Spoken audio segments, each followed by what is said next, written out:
battle because they have long casting times, but they last a long time. So Yes. since we kind of know we're about to go into a battle, I kind of feel like it's probably smart to pop mine now. So I'm probably gonna do that. I think I have one on my character, Benediction. I think Benediction is the one that allows me to do the reroll.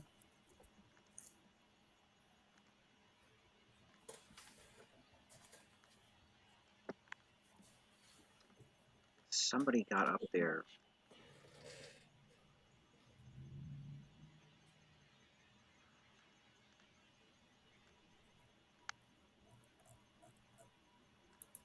I know that. Okay, I remember the Tigers got up there. Why they mad? Oh,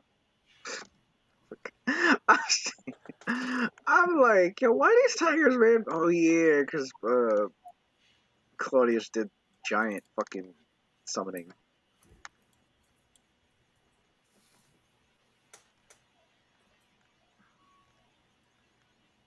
I know these Tigers ain't that big.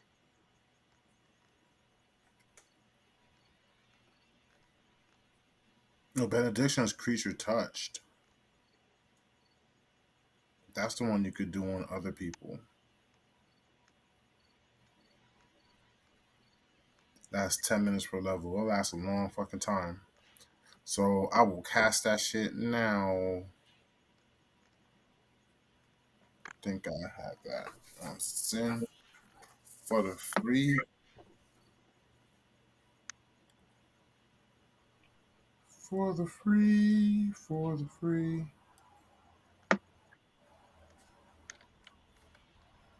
Simply for the free.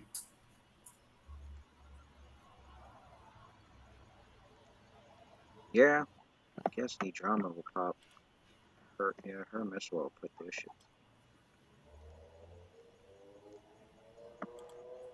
They're both flying?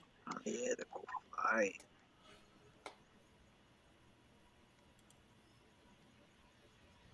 Oh no, Cynthia doesn't have it available. They're both flying. They don't really need to take the stairs. I could do it. Maxwell could do it. Valenium could do it.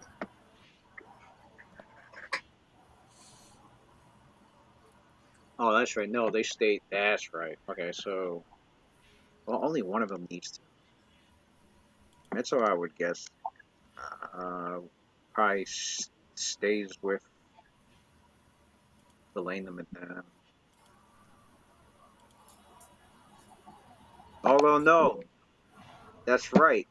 No, they can't even pop theirs. I mean, they could, but they can't. Would it break, or would it break only for the enemy?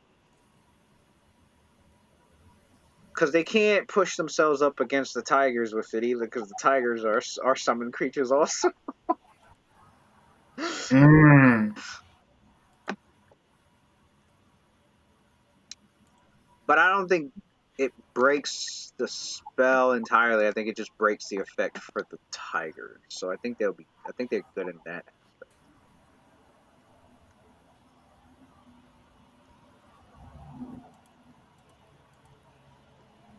Yeah, because I remember the group making their way up the stairs, and then I think by the time they got up there was when like your characters had noticed this this night not this hag like woman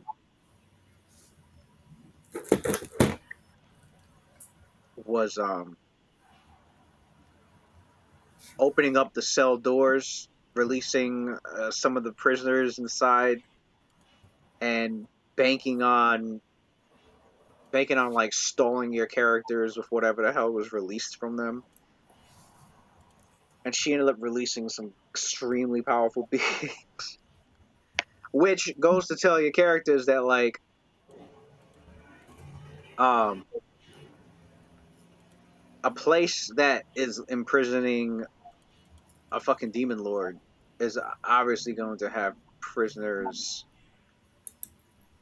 of like it's going to have like other prisoners that they're not quite, they're not exactly demon prince level, but they're going to be insanely, you know, continent wrecking kind of fucking outsiders or other creatures that have been captured, taken here, imprisoned, driven insane.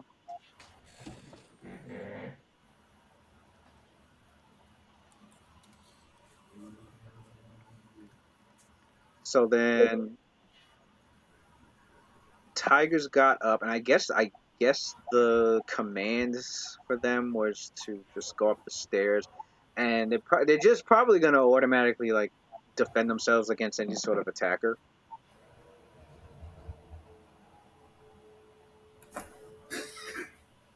Now, with that being said, I doubt Claudius and Cynthia are going to be still sitting in that area. They probably have moved in here,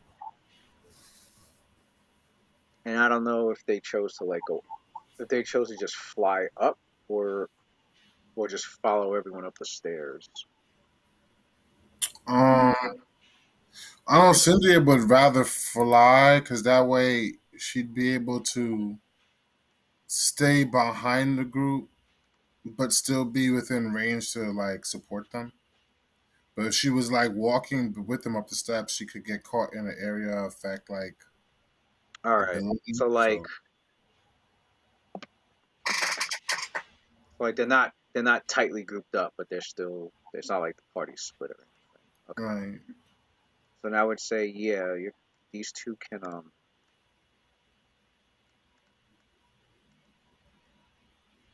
fly up to where like everyone's at, but not be crowded up on that stair and walkway because it is getting crowded.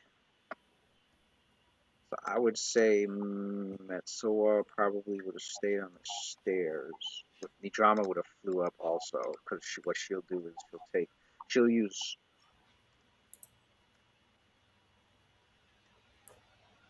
she'll guard the casters per se. She'll tank for them Mm. just in case they get attacked like while flying. Which there's still that one demon flesh golem that's still flying about, and I think this is the same level of the tower where Hexavore is at. Although by the time your characters that came up these stairs, and by the time Claudius, Nidrama, and Cynthia had flown to this height off the floor, you don't see. He was originally over here, but you don't see him or any of his little Demodon entourage. It appears they had gone. It appears they've climbed further up the tower, so they're like, as your characters are going up, they're trying to stay like a floor ahead of you.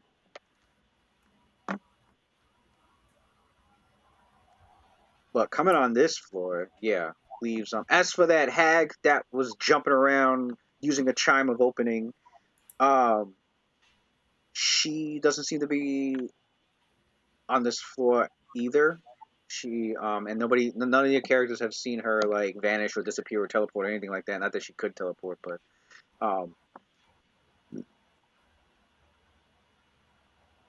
um, so chances are she also rushed upstairs as well. Probably went to go see if Hexavog had anything else that he wanted her to do,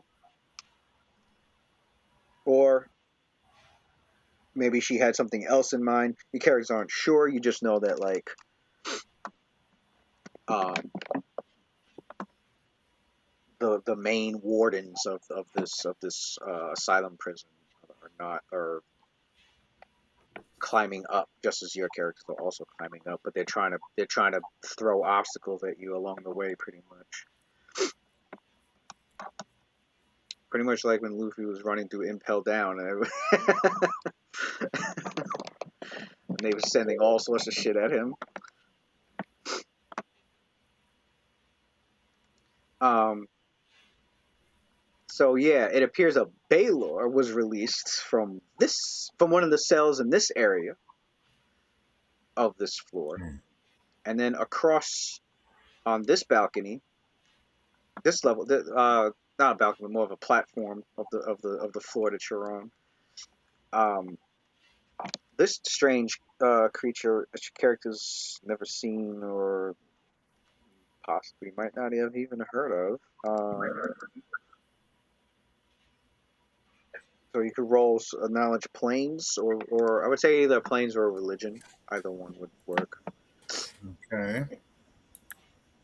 Let's see what good old Cynthia got popping for that. Her knowledge, religion is slightly higher than her knowledge planes. So we'll go with that one.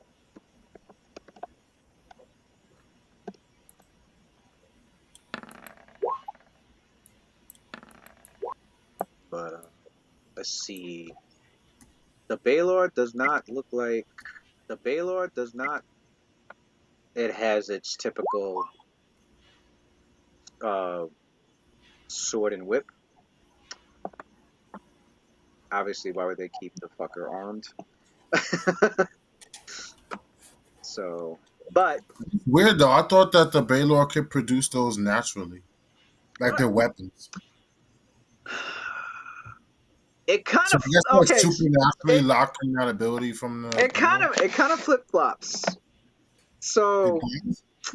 so it's all like depending on the fucking edition of the game. Okay. Okay, I can't recall what it was in second edition. The way second edition made it look like was that like they were. I think the way they made it was that like they were always armed with a Vorpal sword. It wasn't like an extension of them. And then the whip was an extension. I think they were able to just like summon the flame whip in their hand or whatever. Um, third edition had kind of the same thing where the Vorpal weapon was an item. I don't think it said anything about it like this because you know how some creatures have like a natural weaponry, but if you kill them or disarm them, like It it disappears and like disappears goes back to them. or like teleports back to their hand. Like there's no way you can just get free fucking weapons from them, Right. pretty much. Um, like no, this ain't a loot drop for you. Uh, um, I think it was the same in third edition. It was the sword was like a natural warp weapon, and then the whip they made it seem like the whip was also it was also another weapon of theirs. I don't think it was an extension of them. Like they didn't just summon it.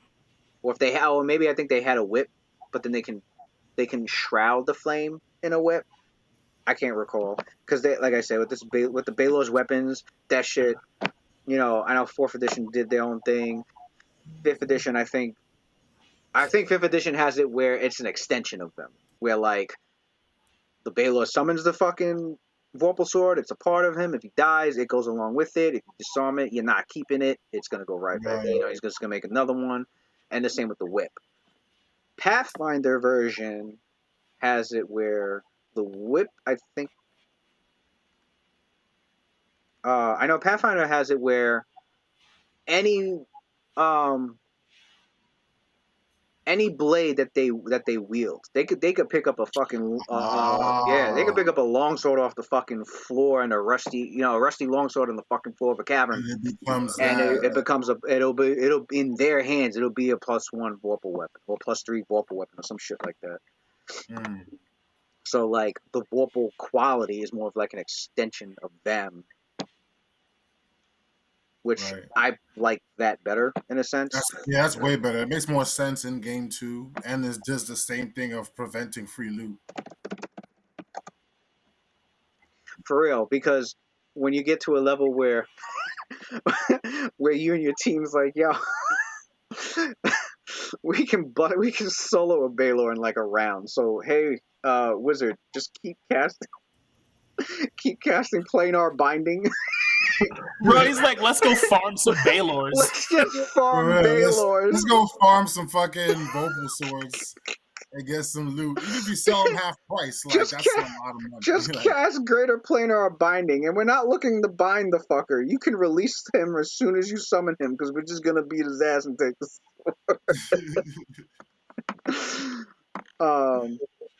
As for the whip, the Pathfinder version has it where like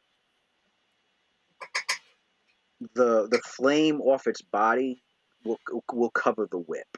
So like mm, it's the same thing. I think it's like the flaming part of the whip is just an extension. You know, if you destroy the whip or disarm the whip, then it's just the whip. got you. So this poor sap is like a fucking. He's just got his. I mean, he's covered in fucking Baylor flames, and that's He's pretty. a he's a he's a But he's got he's a two. what? He's got two fists. He's a fifth edition Baylor in the wrong like edition. He's just trapped. He's from a different dimension where they play like fifth edition mechanics. He's got caught over here fucking around. Well, Other Baylors are like, damn nigga, how you not just summoning your weapon? I can't. right. Yeah. Although I like the way when Pathfinder does their monsters, they always a lot of their monsters have variants. Like you'll see Purple Worm, but then they'll have like 3 variants. Like there's a version there's an underwater version of a Purple Worm. There's one that's in volcanic vents. It's the same with like an assassin vine. There's the assassin Mm. vines in like a forest, but then there's also like assassin vines you can find in more like a underground thermal areas. Um, it's the same with they do the same with a lot of their creatures. The Baylor, they were like, oh, you could have it where Baylor, instead of fire, it's lightning. You know, That's crazy. they've got lightning qualities as opposed to flames. Um, So you got a water Baylor? That's weird. Probably. I mean, I like that. There's like your typical Baylor, but like as they progress or evolve or whatever the fuck it is they do to like acquire their power or whatever, they there's other means and other variants. So because you have a negative energy Baylor? Yeah. Damn. Now, I think, but they made it where like they've explained it in a way where it's like your average Baylor, yeah, if a Baylor springs into existence, this is what you're gonna bump into. But if it's a Baylor that's been around for a while, like it's going to develop unique abilities of its own. And that there was like that goes for like most fiends. If you're doing a quick and dirty encounter, then use it straight out the book. But if you want like a particular pit fiend or a particular Merilith or whatever, alter some of their shit around. Make them a little stronger. Add class levels. Do this. Have it. Give them a special ability. That's just unique for them. Like maybe the Baylor has the ability to instantly command. You know, demons under his control, in a limited fashion. The Demogorgon can do that, but Demogorgon is the prince of demons. So like you can have it where there's a Baylor who has like a weaker version of that. All sorts of things you can do, but yeah. So I wouldn't, I wouldn't be surprised if the characters bump into a Baylor that can summon its own Vorpal weapon and whip. It probably developed that ability. It probably, or maybe it was spontaneously created that way. It is the abyss, so conformity is another thing you're gonna find in a plane of chaos and evil. But this Baylor, oh no, not that its fists aren't gonna be deadly. It's got slam attacks, and those slam attacks are followed by fire damage. So, or if it decides to grapple somebody. Um, All right, so what we got? The drama got the 36. Millennium got the. Oh, that's his religion check. God damn. Not Cynthia's. Ah, Cynthia's. Mm-hmm. I was like, I'm No, like, Millennium got that. I'm like, that's okay, that makes more sense. Cynthia's 46. Claudius is 41. Okay. Um,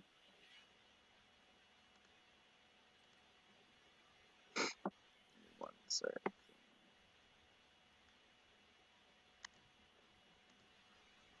Oh, shit. One sec.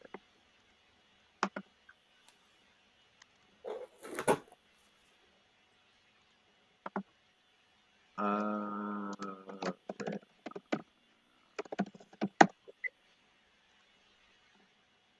So I gotta be a bad It's 15? It's 61. 15. Is it 10 or 15 plus challenge rate? I think it was 10. It's 10 plus challenge rate.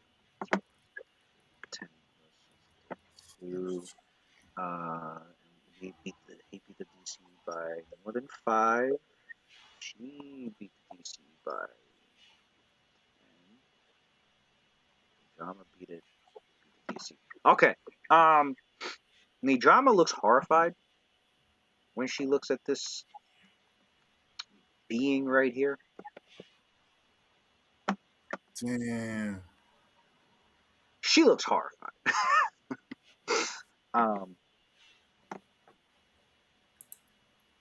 As for Claudius and Cynthia, from your extensive knowledge and planar studies, or even religious studies in the case of Cynthia, what you see.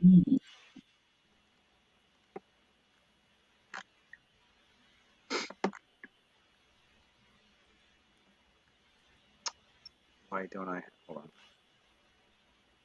162. Let me get a decent description.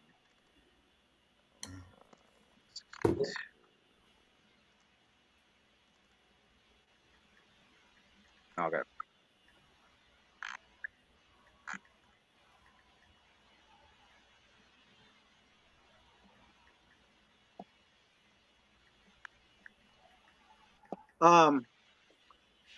Telepathically, you guys can hear, and as you think of it in your minds, um, the appearance of this being, this fiendish-looking being with angelic, with also partially angelic features, but wrapped in these chains, enough chains to where like it's also a form of like light armor for it, but the chains are also its weaponry, as the chains are hanging off Yo, the hands. this creature is copying off of Titans really Oh hard. yeah, your characters, your characters are reminded of the Titans. Although that's where the similarity ends, because it's not unlike the Titans, which is like, I mean, those motherfuckers are covered. This one um, does not have the ability to like control chains and whatnot like the Titans can. There might be a sages would postulate that there could be some sort of connection between this being known as a. I mean, it goes by many names, but the most common one that your characters call is Ravana's. For these I thought Ravanas. that was like her actual name. Oh That's the no, name of the species. yeah, It's a pretty name for a species. I thought it was a unique name too. Yeah, Like yeah, you're they call seeing. Ravanas. Um, so what are they? Oh, the Ravanas. Um, it's not a whole lot. They're even for like the outer planes. They're extremely rare. Um, so not really a whole lot is known about them. They've got these fiendish wings, as you can see. There's this darkness that seems to both fuel them and permeate throughout them, and their shadows. When you see the shadows casted, it's not they don't have their own shadow. It's usually a shadow of an angelic figure or celestial figure, Damn, no wonder she's horrified. but looking as if they were trapped Damn. and tortured. They are said to be hunters, binders, and devourers of celestials. Damn. That is their sole purposes. Celestial hunter. They're celestial hunters. They hunt and devour motherfuckers. They're known to rage that virtue comes easy for the lucky and privileged, and they have the most bitter of hearts that only yearn to subjugate the holy. The shadows appear as pitiful angelic silhouettes that claws for release. Often it is said that it is the form of the latest celestial that they have destroyed.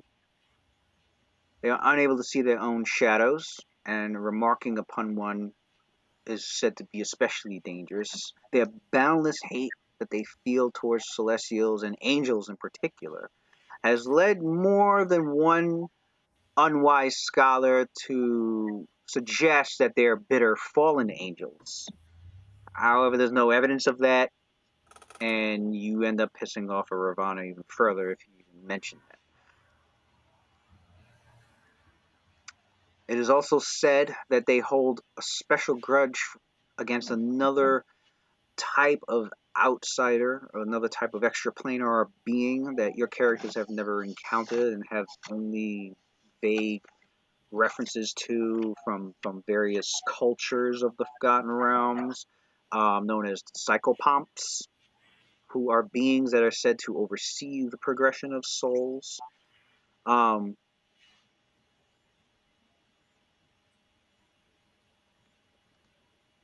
they have a particular hatred for them as well.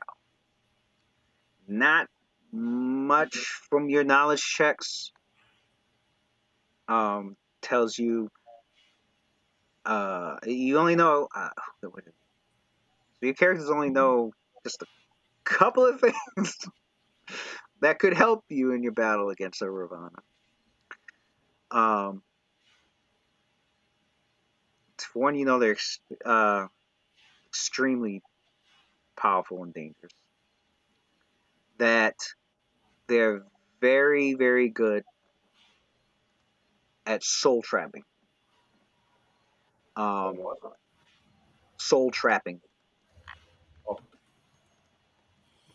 Binding souls. Usually, and typically they carry gems, of course, to store these souls that they capture.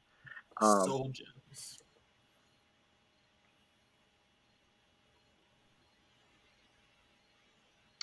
But it prefers to use that ability on celestials, which is why Nidrama is looking not just horrified, but a little fearful because she knows she's going to be an immediate target. What about Messer? Does he consider celestial or not? The Ravana probably would mistake him as one due to the fact that, due to his template, him being a saint. So one of both of them could be like her main focus. Or it, I should say. It's an androgynous looking creature. It's not he or she.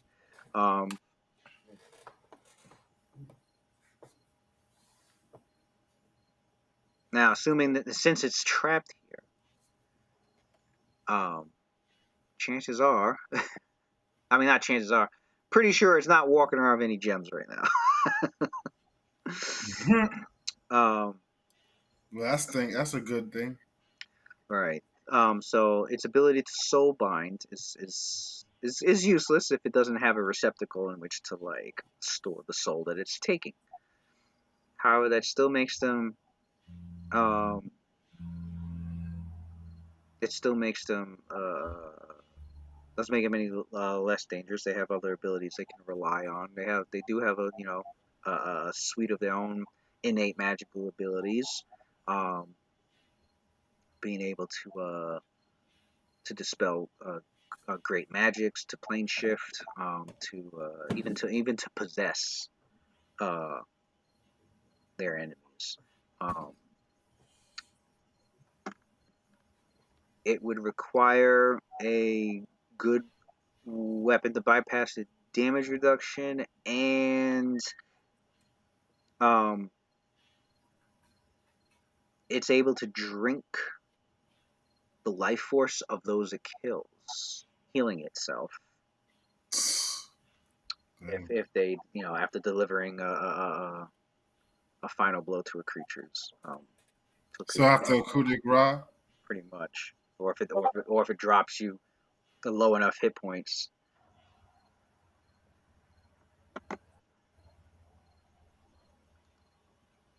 if it drops to low enough hit points, so it isn't even Like have if you're negative, like if you get dropped to like what's your whatever negative whatever your Constitution score is. Oh, okay, got you. Like if it deals enough damage to kill you, as To opposed kill you, or outright without the coup de grace. Right.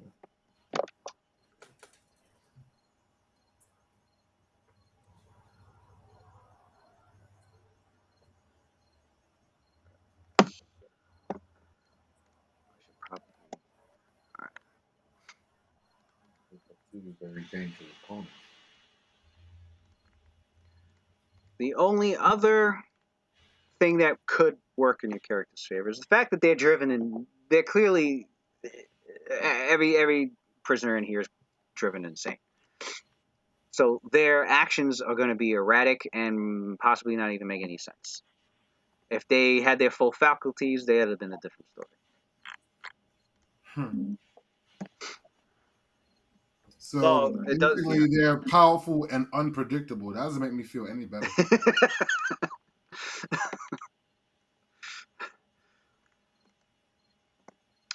So here's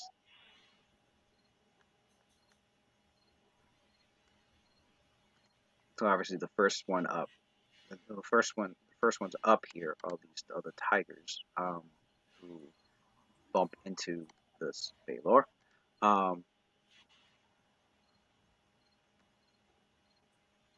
And then these three characters are up here flying. As a new encounter with these enemies, since the last encounter had ended when those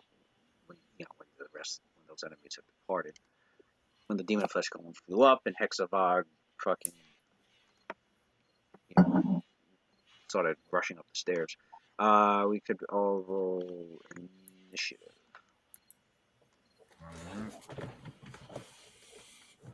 Millennium's initiative. Plus 12.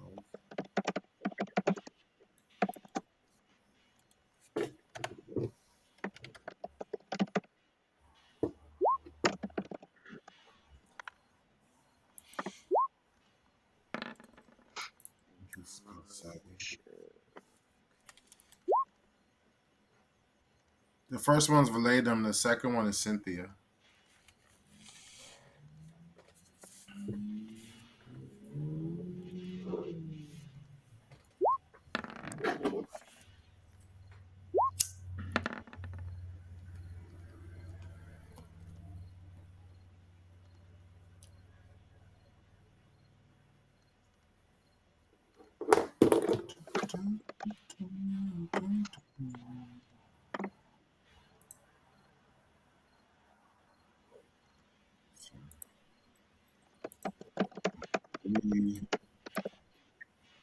So let's go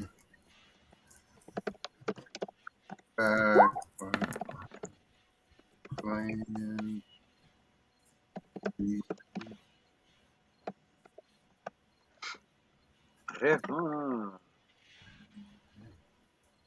Yeah, no, I'm like, I was thinking the same thing. I was like, Ravana. It's like an actual name. I think it's based off. It looks like an actual name. I thought that was her name.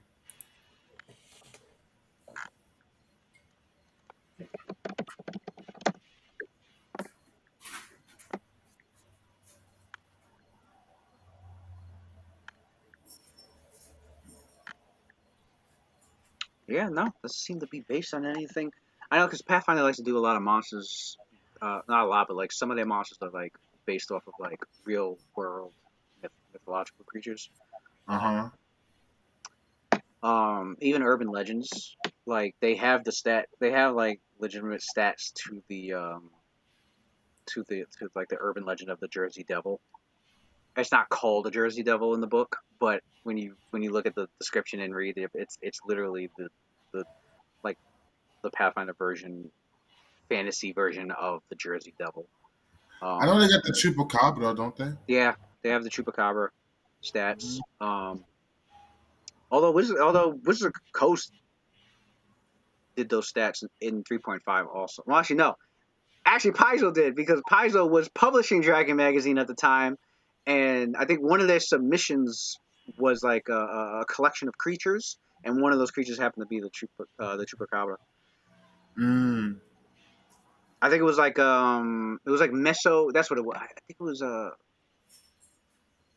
no. It was a creature catalog. It was a creature catalog. I had like 10 new monsters of various types, and one of them happened to be the Chupacabra. So there is a 3.5 version, but then Pathfinder does have their own version. Um, I didn't know the Mothman was like an American urban monster legend myth, but they have like the stats to the Mothman as well. So they like doing, and not just like American folklore monsters, but like creatures from like all cultures. Like they love statting out. Um, like the Loch Ness monster. They have like the stats to that, although it's not it's that's not the name of it. I think it was called the started with an O. I forgot the name of the creature, but it was literally like like a fantasy version of the Loch Ness monster. It even has a special feature where um it's like a 20th level non-detection ability on it. Like you cannot find it. It's really really hard to find with divination magic. I'm like, wow, these motherfuckers went in.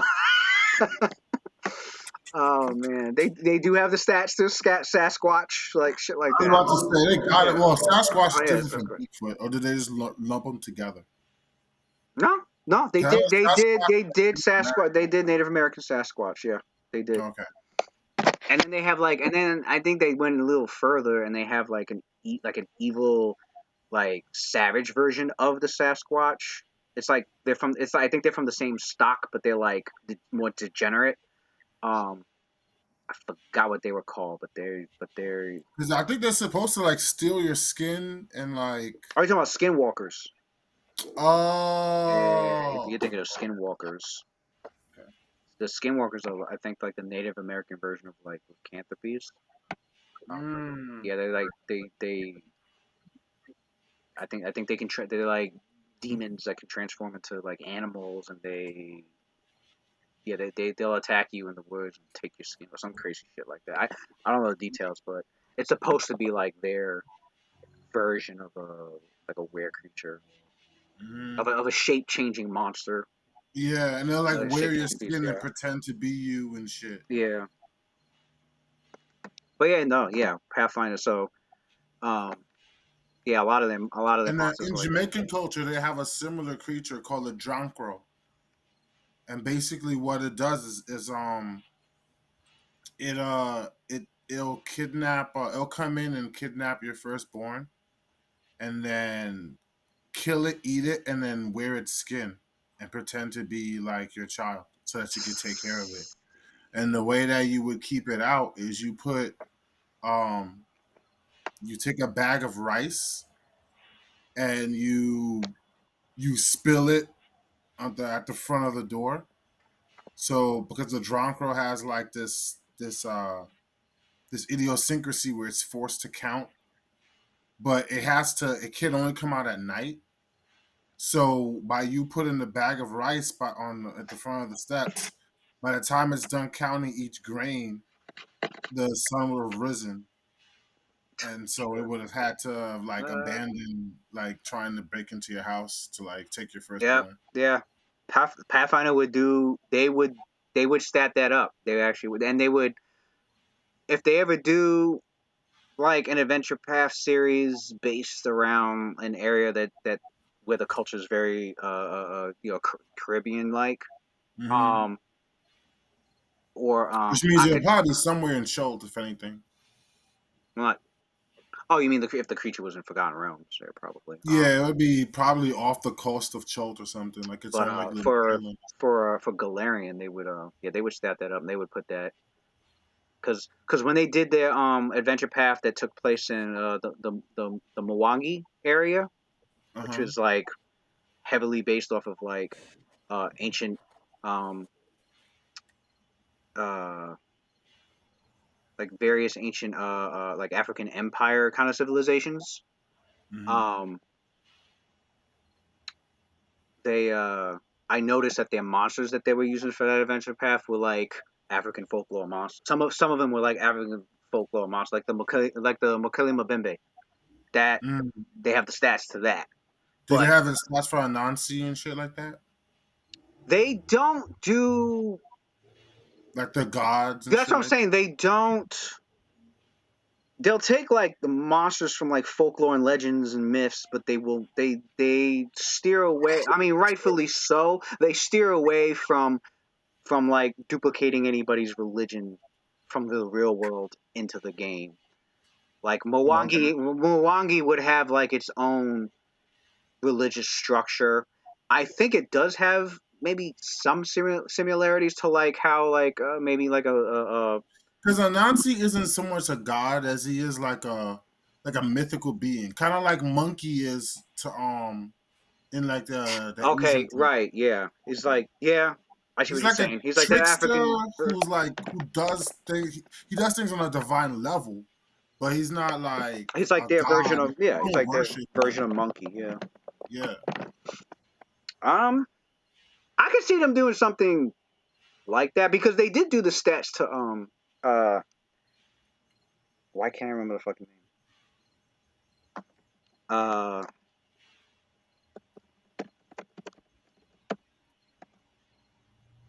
oh, Krampus. That was the name.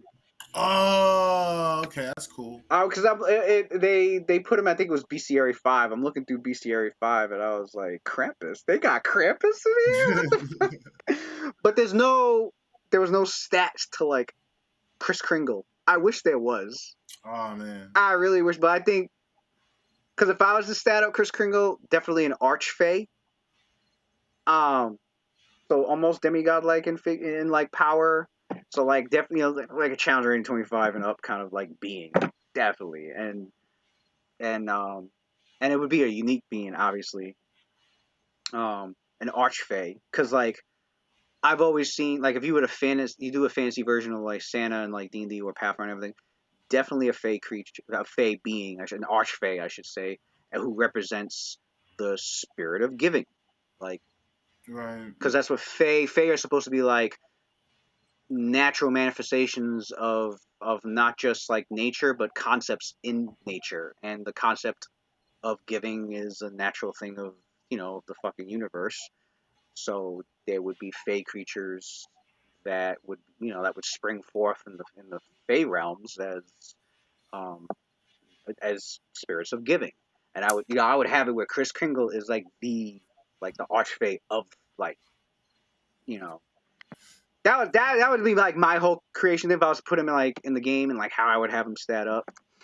But and I'm like, man, I'm surprised no one's fucking done this yet. The only stats you have on Santa Claus is 3 point, not even 3.5. I think it was 3.0 where they did a web I thought it enhancement. was a Dragon magazine. No, it was a web enhancement online. It was around Oh, Christmas okay. time, and they were like, "Oh, here, Merry Christmas. Here's some stats for Santa and some of his reindeer, and even some magic items that he has to like emulate what he, like his magic sleigh and his bag of hold, his super bag of holding, I should say. Fucking they were like, you could surprise this character to your players around Christmas time, have it where he shows up and gifts them with magic items. I was like, yeah, let's do some Narnia shit. Okay.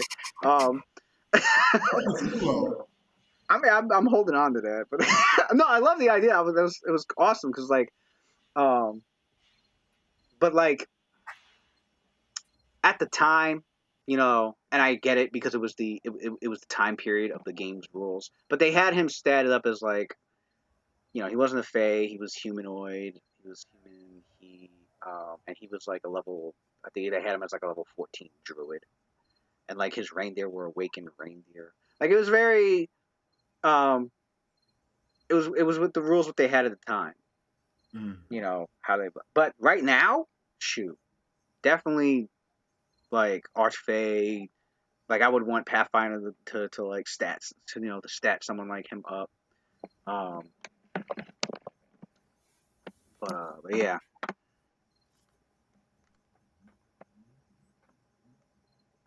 Where'd Petrona go? I don't know. I thought he was maybe refreshing his computer. Oh, he's refreshing. I thought so. I'm not sure for a fact. But no, I see him popping up. Okay. All right. Did I add her on the? Yeah, I did. Initiative for this guy was like 1 point off of all of them. 38 and 39. 39. Metzor has. You said the first one. Oh, the first one was delayed. The second one was Cynthia. That just leaves. Zino's got 20. What did Metzawar's? What did he get?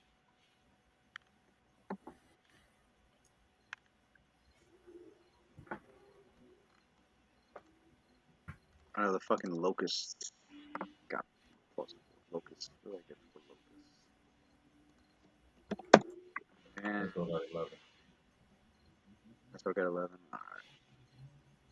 Alright. Metzawar. Did I roll me traumas? No, I didn't.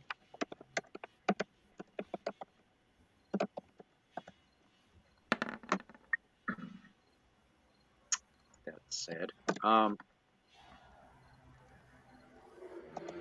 You know, right? And one more roll.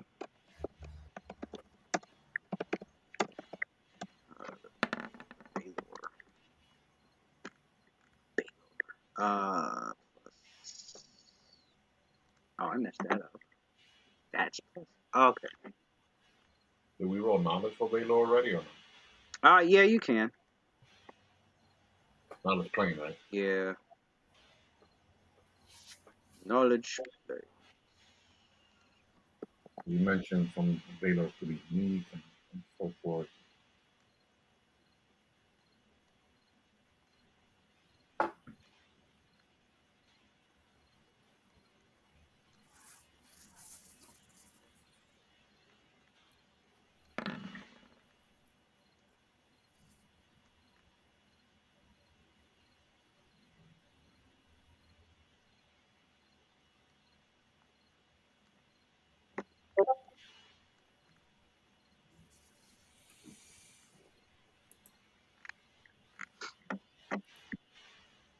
$36. 10. But we passed by 5. Okay. Well.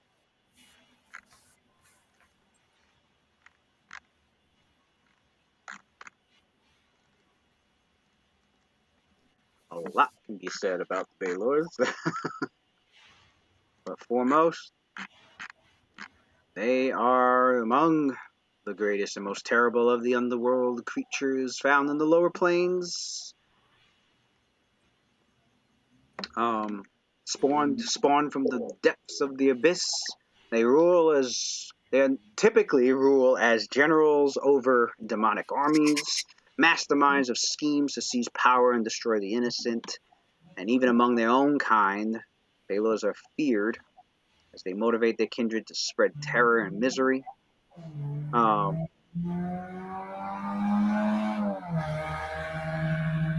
Damn. Who be driving by like that? I got my window open. Maybe I should just close it because Oh. it's my computer. Man, I'm like, man, people be My speeding. apartment is right by highway Route 21, so it's like a main road right there. So Oh, and people. yeah. Oh, shit. I live in a college campus, so I hear this shit all night. Mm.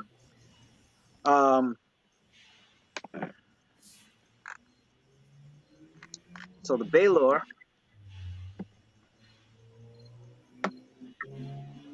what Claudius is able to relay is they have the chaotic, chaotic evil beings of pure chaos and evil, part of the Tenari demonic race, which means they're immune to electricity and fire and poison. They have a resistance to acid and cold. Of course, they're going to have some spell resistance on them. The Baylors are known. Fortunately, in your case, then this one's not armed, but they're typically known to have a weapon that can sever heads off easily, and a whip shrouded in flames. Speaking of their flames, they can cover themselves in flames that burn extremely hot. To get through their damage reduction, one would need a weapon that is both blessed to be, blessed or holy, being able to bypass creatures with damage reduction good, as well as being made of cold iron.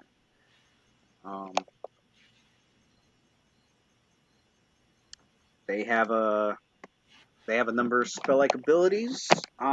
Their deadliest being the ability to stun enemies with just a word, or in their case, with just a thought. Teleport, breaking down great magics. Do their teleport work here? No. Fortunately, this one won't be able to take advantage of the teleportation. Able to summon storms of fire and throw out and to summon, not summon, but able to conjure the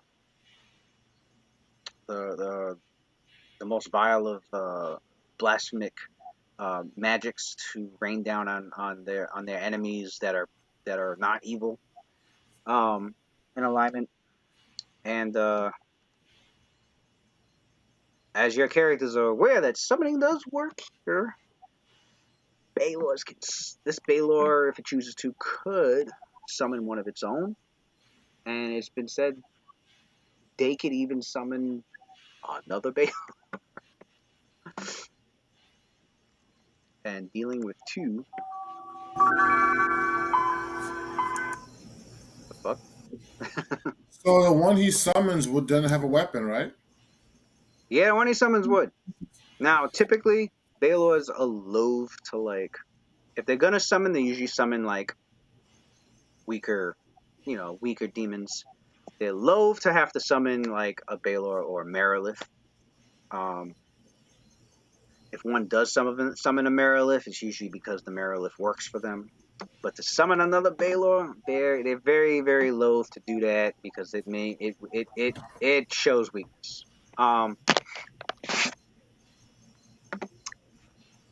However, Baylor's not in its right mind. So if its mental faculties want it to summon something, it probably will summon another Baylor, out of more of sheer insanity as opposed to a necessity. There you have it. So the first up is Claudius. Start this off. So we see two opponents, right? The Rivana and the Baylor, correct? Yep. They're like opposite of each other.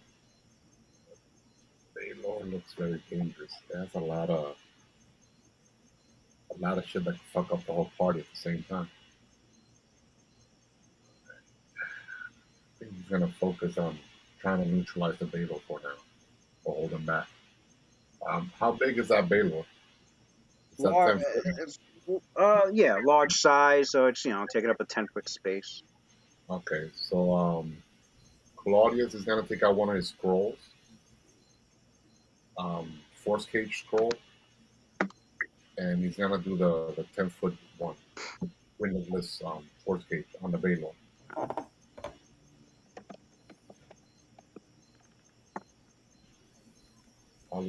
deal with the Ravana.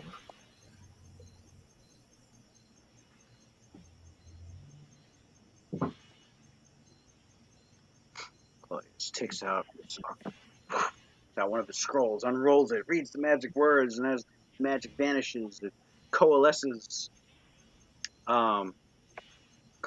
into like a mist, a bright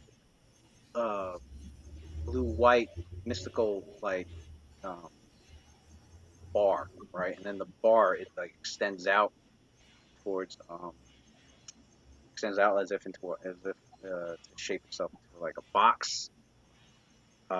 Instantly appears over the head of the Baylord and like comes down on top of him, like and trap him inside. All right, so now Claudius, he's gonna try and move out of line of sight from that Ravana.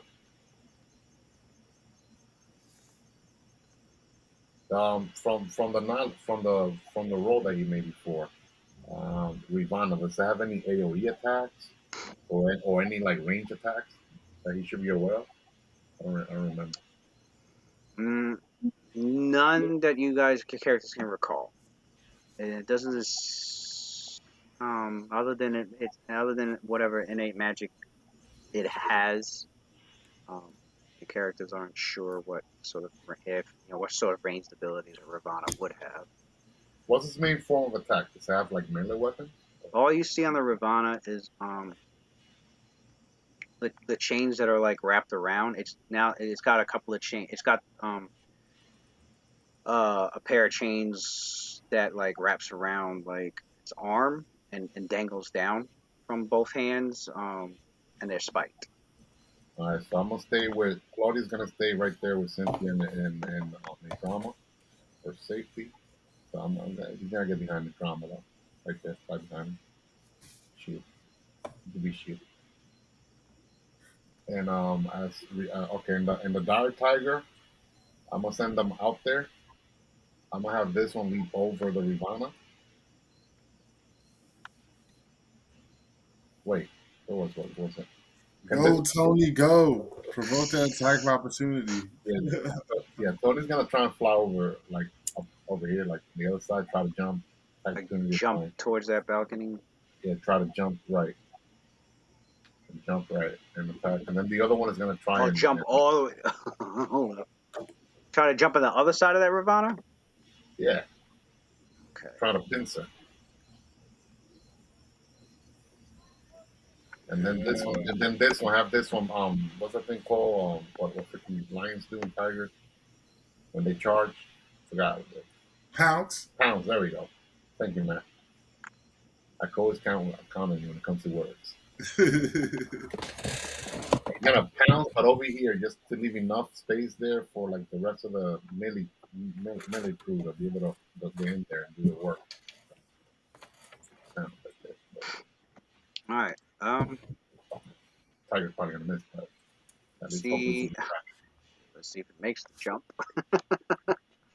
Can they just like go up that stairs since it keeps going upstairs and then jump on the other side? You mean go up? So they're coming up from these stairs. These stairs are on the other side. Like if they were to go to like this is a wall back here. Hold on. Oh, that's a wall back here. Yeah, like this diagonal area is like a wall, really. That it's a wall because these stairs that these three characters are on, like it goes down. These stairs go up. Okay. Oh, so if they were going to go up like one flight of stairs, it's not that they can just jump on the other side.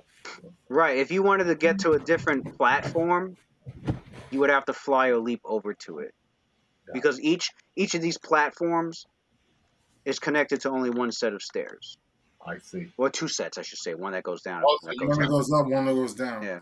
Also, in this level that we're at, we can't just like, let's say someone walking, can I just walk around? Right. Right. No. Right. Fly or jump, I guess. Right? Yeah, you would have to fly or jump over these these railings. Got it. All right, so I guess they're leaping over there. All right. I guess it's not a running jump. Roll an acrobatics jump for the Tigers. They only got +6, I Let's see. I got 4. All right. believe. All right. Not master jumpers. It's a lot of weight. A lot of Hold on. Also, not built for jumping. got it. Oh, hold on. So that means that this person over here, the Rivana, to get to us, she has to basically fly to us, and vice versa. If she had she had to like get in melee, she would have to Same fly thing over. like let's say like Relena and Meswell. They want to get her, they basically have to fly over there pretty much. Right. Got it. Should we engage or just keep going up? Then again, she's gonna fly to us anyway. Might as well just deal with it.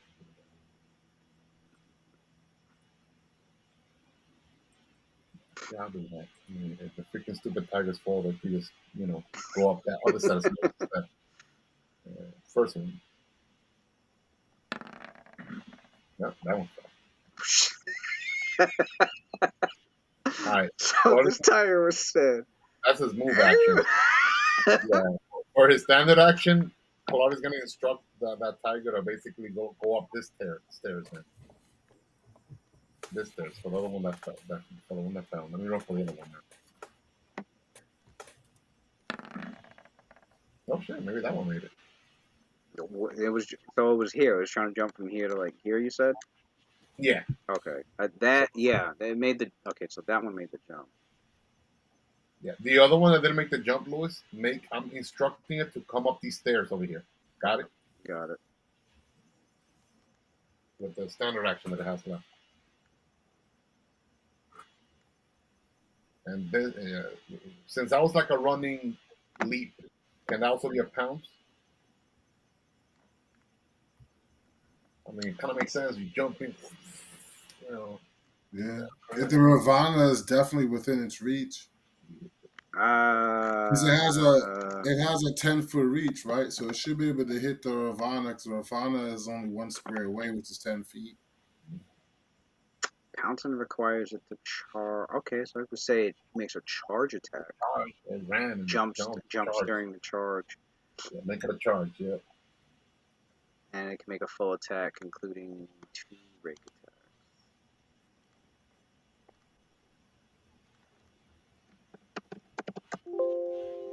Nice.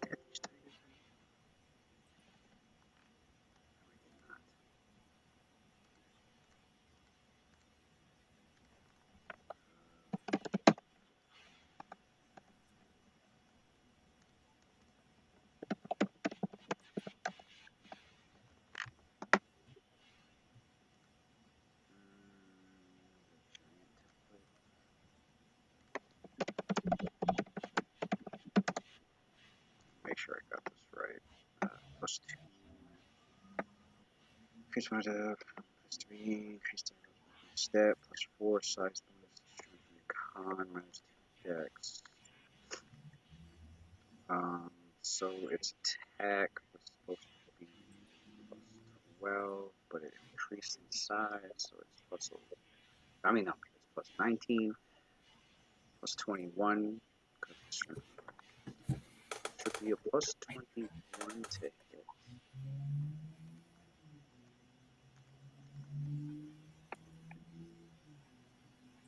Anybody have the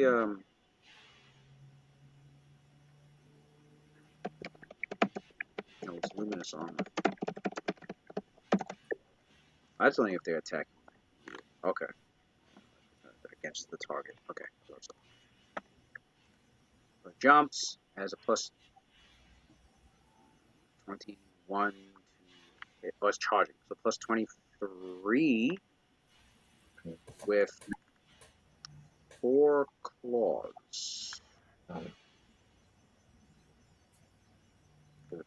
Oh, +23 with 2 claws. Does that have multi-attack? Claws, you said, right? 2 claws? Yeah. So claw number 1, claw number 2.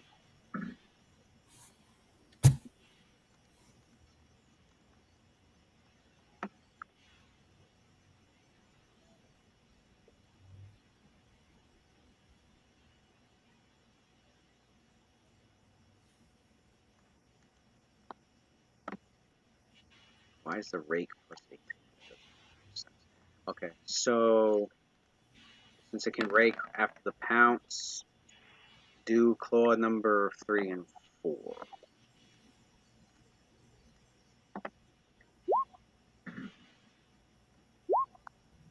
And then we do the bite at plus 20 at plus 16. Plus 16 for the bite.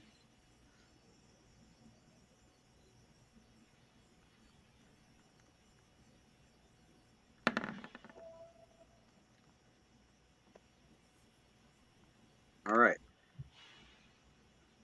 So we got 35, 29, 28, 30, 35, 29, 37 was the highest, and 33.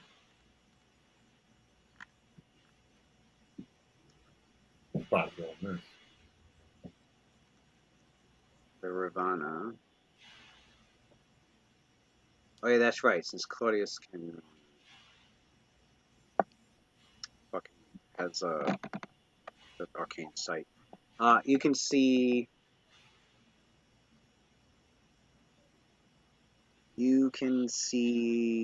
an abjuration magic aura on it. You can see an abjuration aura. Would it be a weak aura?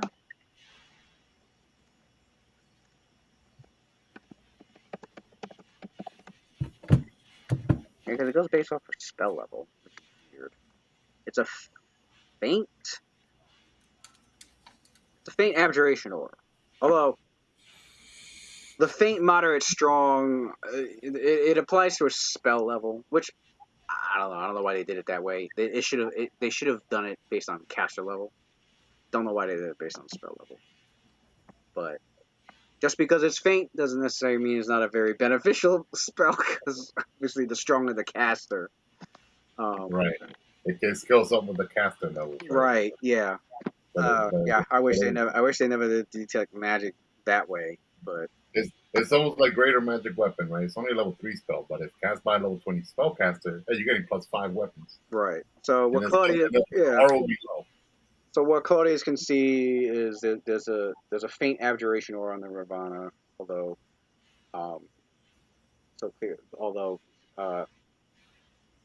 he's not aware of like the exact power, the exact strength of innate magic that the Ravana has, but it's considering its status, it's definitely very strong. So that abjuration that's on it is also providing it, something strong to help protect it. You can tell that it's enhancing.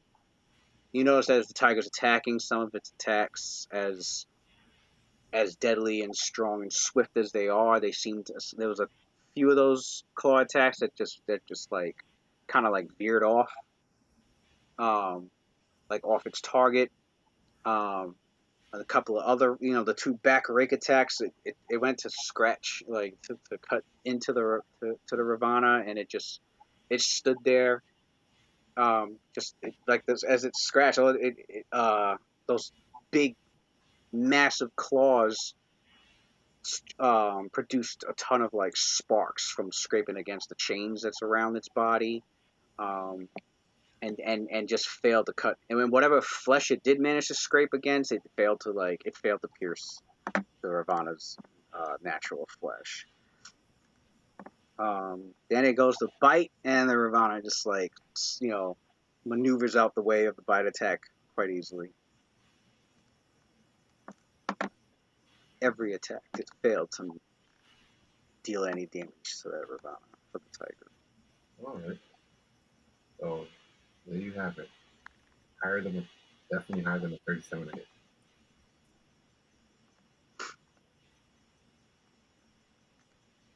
Oh yeah, that's right. Claudius already went. Force cage. Valenum. Valenum does he does fallback strategy on himself. Has fallback strategy. All right. Mm-hmm. And then that's a standard action. His move action is to go up the steps. So he could charge at the Rivana.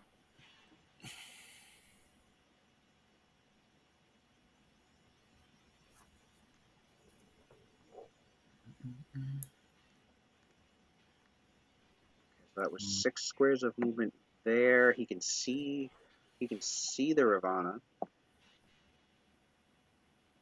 But how does he get to the I spent my standard already. Move. I don't think he's gonna jump. Nah, he's not gonna jump. Hmm. He could have mounted the tiger. That's true. I mean, I guess I may not really have to jump. Hmm. I already spent my standard. Um, You don't have a potion of flying or something? I used to, but I drank it already a while back. That before we leveled. I have my boots that would allow me to teleport, but that's fucking KO'd. So, and we can't do our normal go-to move of benign transposition, Right, which right. would be perfect with the Not with the tiger. creatures. But so it looks like I'm just stuck pretty much here for now. I'll have to have it come to us, or at least I could still provide AC to those around before its range attacks. Yeah, so my standard action is used. My move action, I'm not going anywhere. Um, and that's that. So since that's the end of my turn, we could do my what you call it, my Crusader ability. Oh yeah.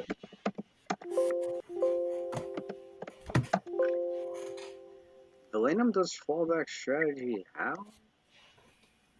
Oh, because he has imbued spell like ability from Cynthia. Okay, that's He should have one of those left still, because there's two first level and then those two first level and one second. okay. I see fallback.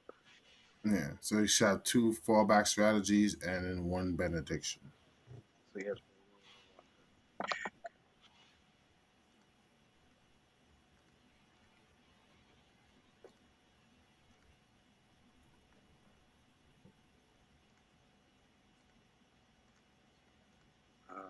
Zion.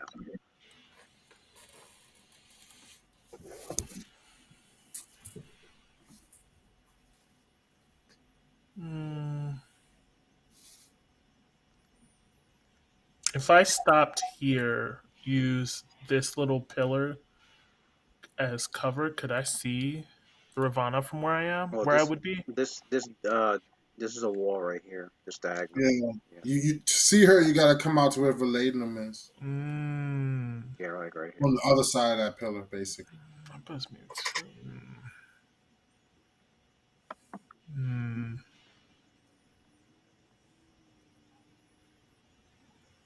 Yeah.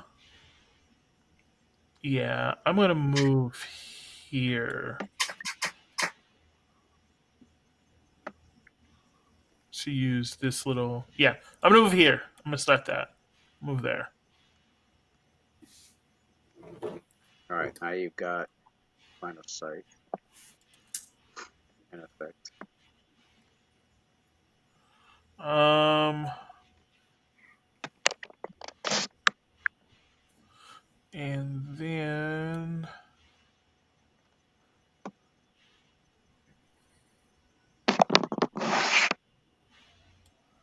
I will.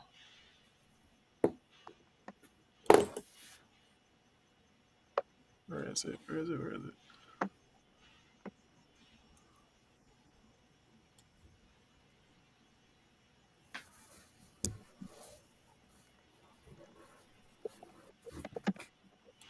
I will attempt to cast fear on it.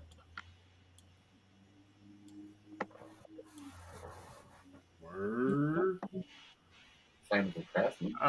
Well, I guess not technically cast. I'm going to use menacing shot. I was as my about to say, this is a character. Characters are like, Tell me about this upgrade, my man. What's He became a he's, gunmate. he's eyeing up this Just stuff. casting spells Wrist- through his stuff. gun. They got the archetype. Chanting words of magic as he waves his rifle into the They got air. that gunslinger archetype. Motherfuckers are like, what the fuck? You busting out necromancy spells? Now let me find out, son. I was like, whoa, casting. Very well.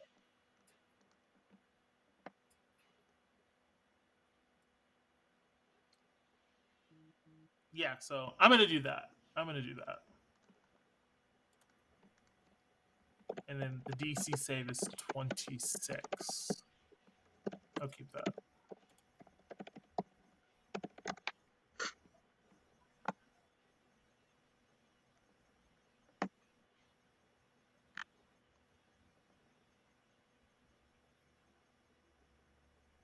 Would medicine shot work on allies? I don't see why it would.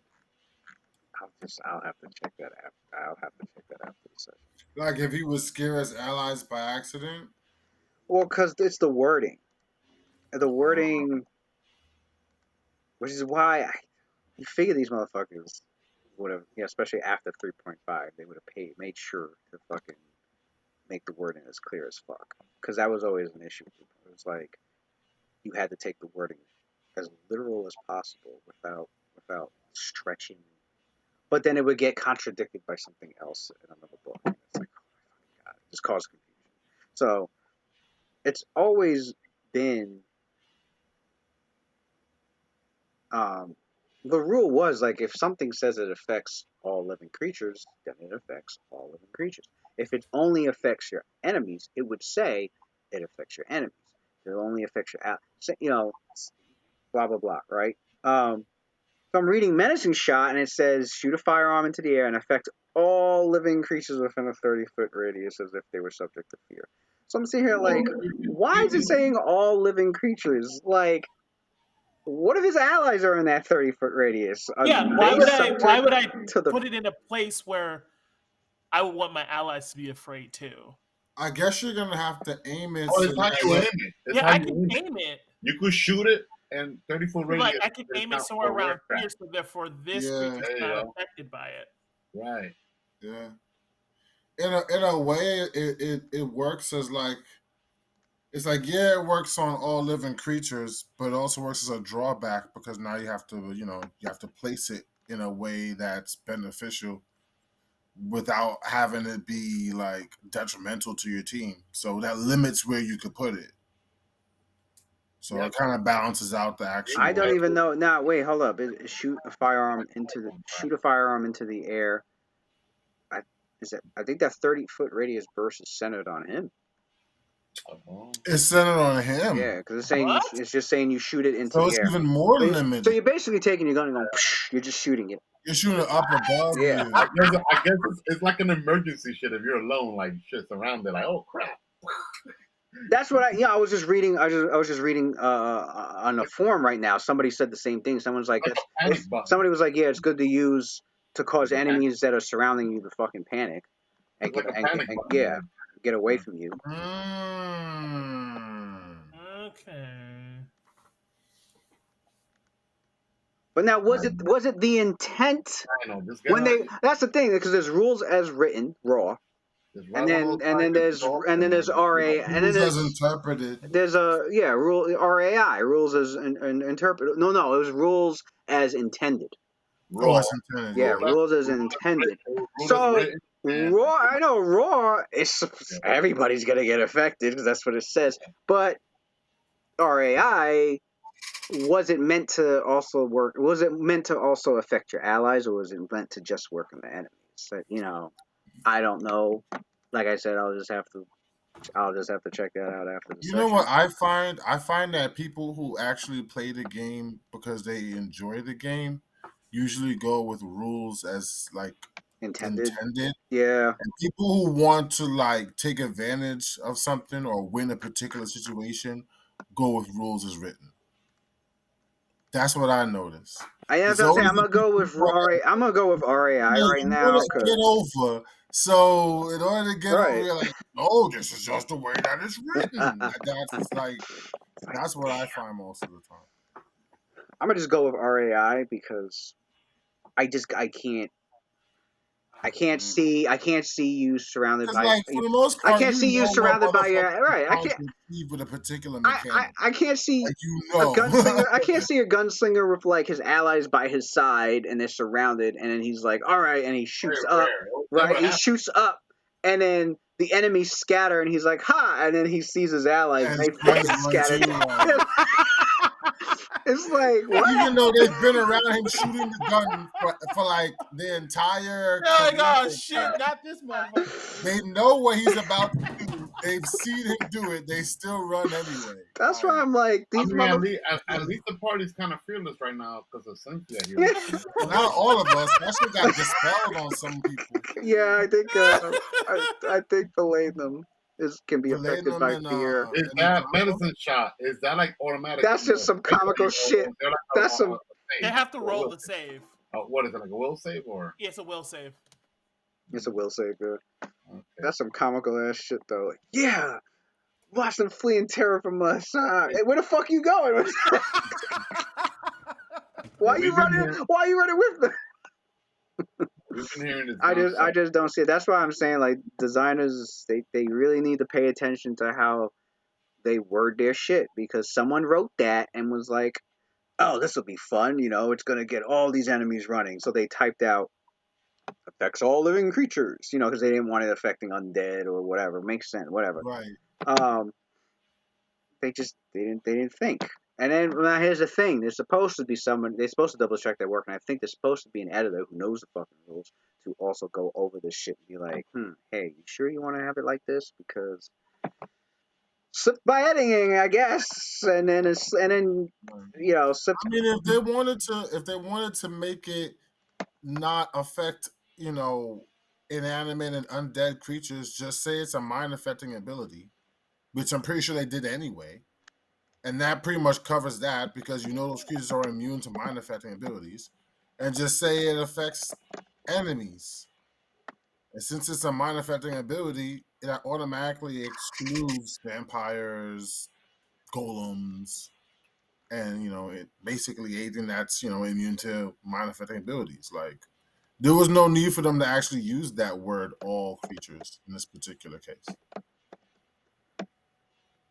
It was a superfluous word. They They should have just put down all foes. They just changed one all word. foes, all enemies, that All would have worked out living, perfectly. Like all living enemies. That's it. it's unnecessary because it's a mind affecting ability. So in most cases, Or if they really meant to you can't include use it allies, on mind affecting abilities only work on things with that are living anyway. if they Like, meant to include allies as well, all creatures, including allies. There we go.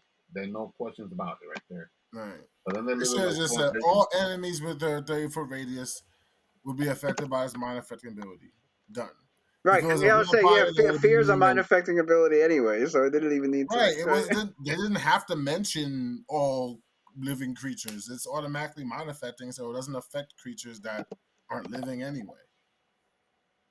So they could have saved some ink.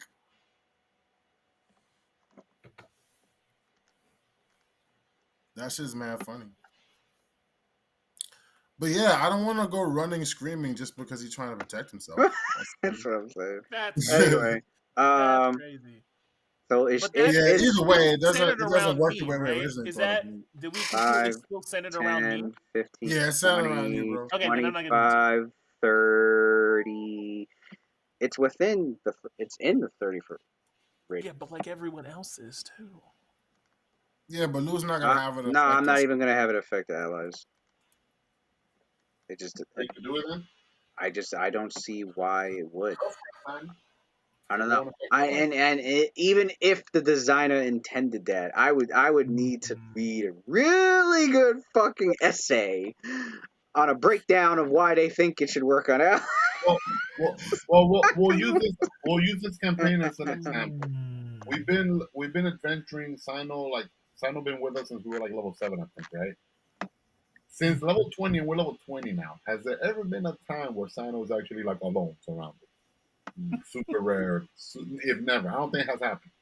He's always back there with like Claudius. I So, got an idea. it's like an ability that he'll be able to use maybe never. Right. I didn't see. Now that you mentioned an ability that I've never And used. that one time that But to be honest he's with you, surrounded, he's happy. Let's say he happens to be with Cynthia and Claudius. Now he's gonna fuck Claudius and Cynthia over also. Yeah, right? yeah.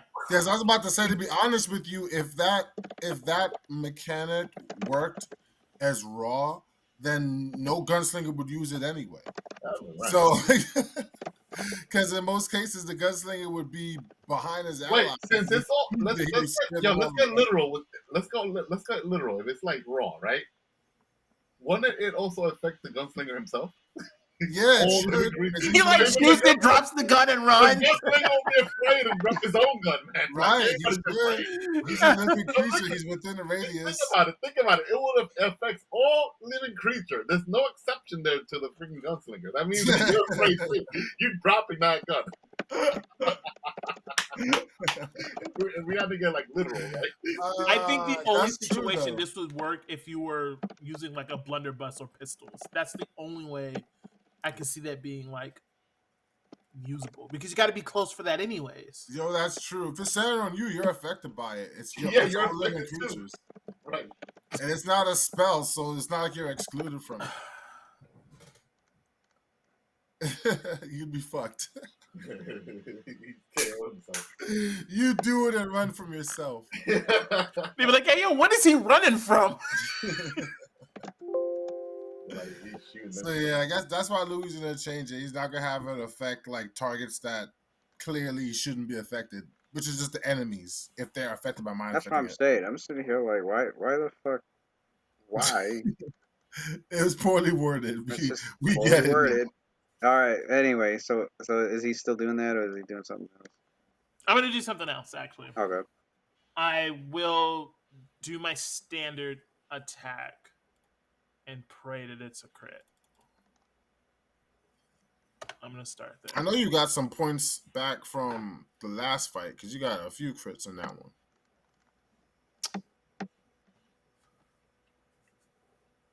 He's got blessed weapon on. So he bypass good. Because Yeah. what's her name? The drama can do blessed weapon at will. Was it at will or was it 3 times a day? Need drama, son. If she could do that shit at will, yo, we should be cutting these motherfuckers like Swiss cheese. All right, got the blessings of the angels. Here's aid. Here's blessed weapon. Here's Aid and blessed weapon is pretty much all we need from her. okay. So blessed weapon That's was all I need. blessed weapon was 3 times a day. So what she did was she blessed. She should bless hers. Bless fucking. She doesn't need to bless hers. Oh, okay, because she's an outsider. She's an outsider with the good subtype, and so any weapon she wields can automatically bypass. Because she's naturally she's the essence of a fucking good being. So she could get fucking Xyno. But she did. She did those 3. Those 3 have blessed weapon. And they're on for quite, I think it's 14 minutes. So. Good stuff. 14 minutes. Good stuff. Thanks, D-Drama. That shit goes a long way.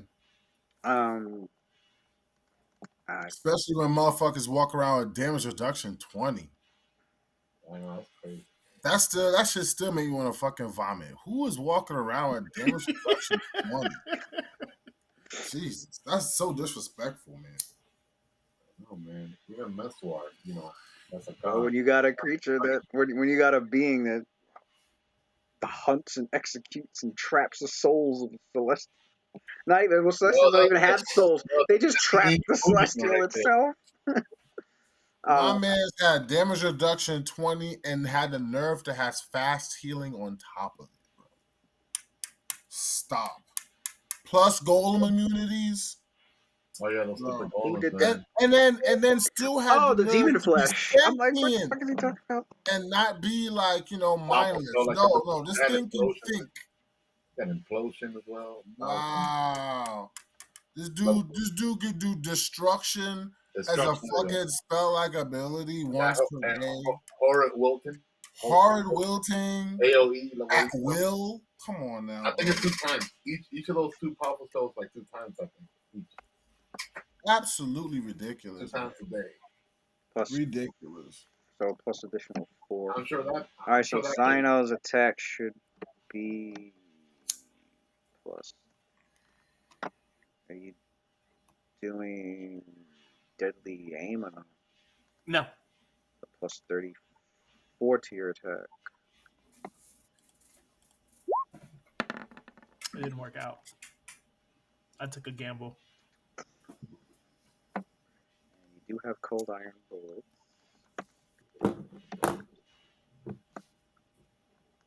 Okay, cold iron. Yes, you do. So you go through the damage reduction. Let's see if this got any.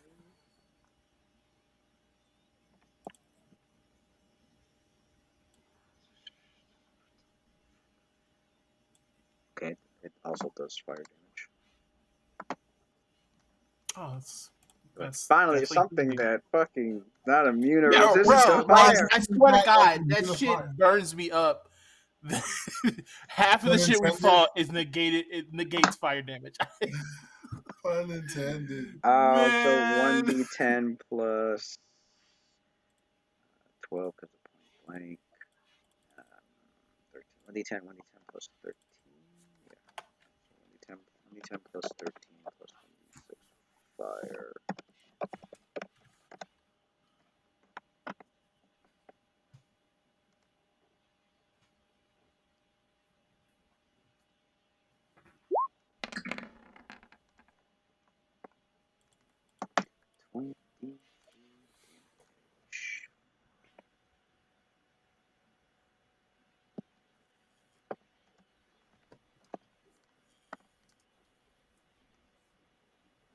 Bullet pierced through chain armor and the skin, like see like one of those slits of blood across his shoulder, and it looks at Thank you, like you it.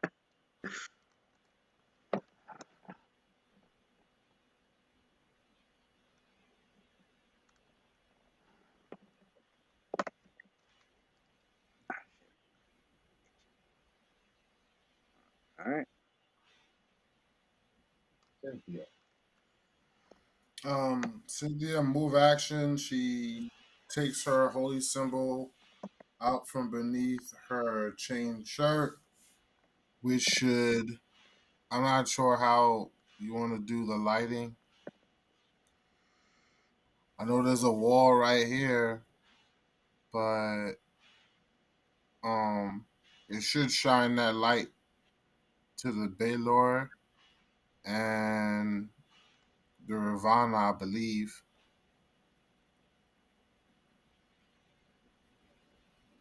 Oh, you're talking about My celestial brilliance, yeah. yeah, the purified celestial brilliance. Mm-hmm. Evil outsiders take 2d8 damage, or more than that. Purified.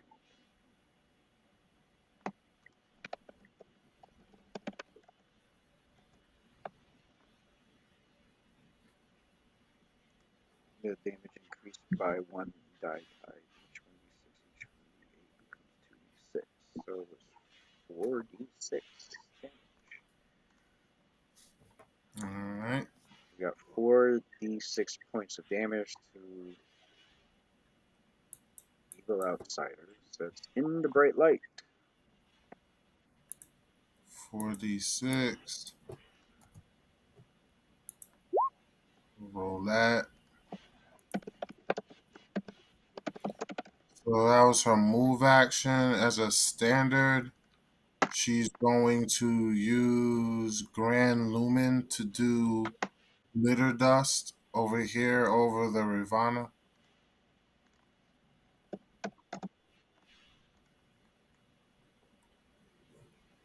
And she will roll a save.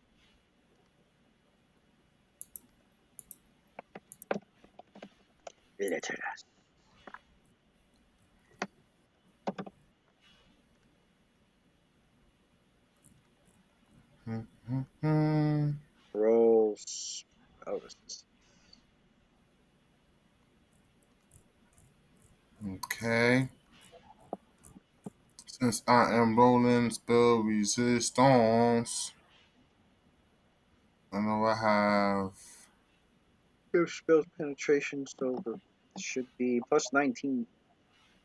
spell penetration indeed. I could have sworn I had something else that helps me get through spell penetration. I mean, get through, Oh, never mind. what? The glitter dust doesn't have Oh, spell. yeah, it doesn't have a saving throw. It has a saving throw. That doesn't For the allow. It doesn't blindness, allow spell no resistance. spell resistance. That's right. That's one of the words. That's one of the reasons why we use it. Okay, that's right. So I just gotta roll the saving. Oh yeah, I gotta roll my save and throw DC for it. Back on my mouse. Damn it. Mouse is done.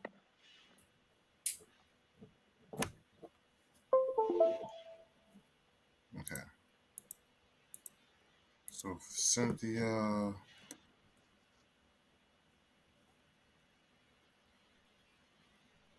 I'm gonna use her Servant of the Heavens feat. Where once per day she adds a +1 luck bonus on any roll. So I'm gonna add that to the roll I'm gonna do right now um for the spell DC.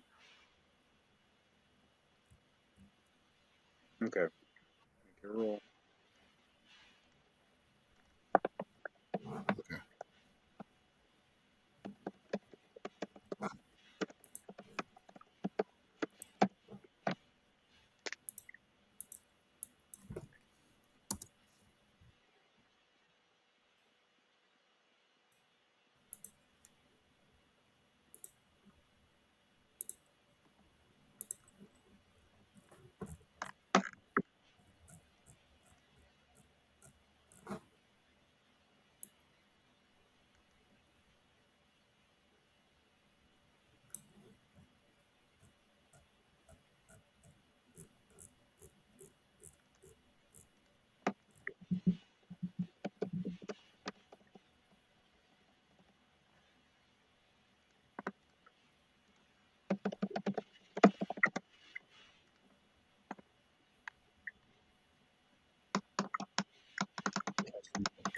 +10.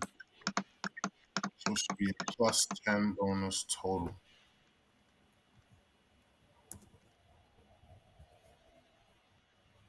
Cause sworn I had more than that, but +10.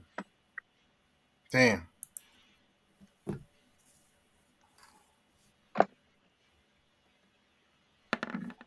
Oh shit. Well, that was okay. Roll a 20 anyways. Oh. At least she can't go invisible. Mm.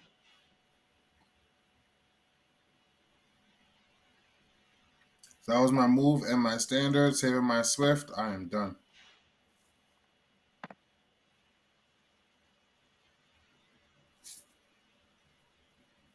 Ivana's turn. Yep. What icon do you want to use for her being glitter dusted?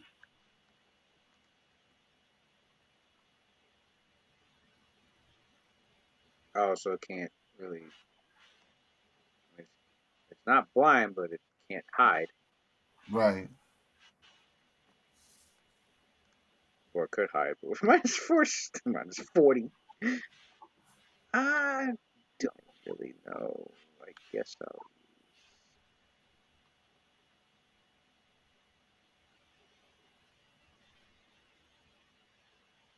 use a bullseye. All right, so Ravana's turn. Let's see what it's allowed to do with its insanity. 23.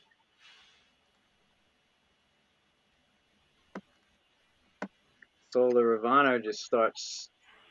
It like after it gets shot, and then like it's glitter dust just showers over it and covers its body in sparkling golden dust. Still retaining its eyesight. It's just like looking at its body. And then like it cocks its head towards your group, and it's looking at the tigers. It's looking around. It's looking at its body again, and it's just like it starts to like babble incoherently. And it's like looking at its hands and the chains, kind of like swishing them back and forth, and you can't make out what it's saying. It's like it's trying to speak a language, maybe even the dark speech, but it's not even saying that properly. At least if it was, something would be happening, but it's just like it, like you can't make heads or tails of what the heck it's doing, and it does nothing. Wow. And the Baylor's trapped. Not that and Baylor, is like looking at his force cage. And it punches it to no avail. It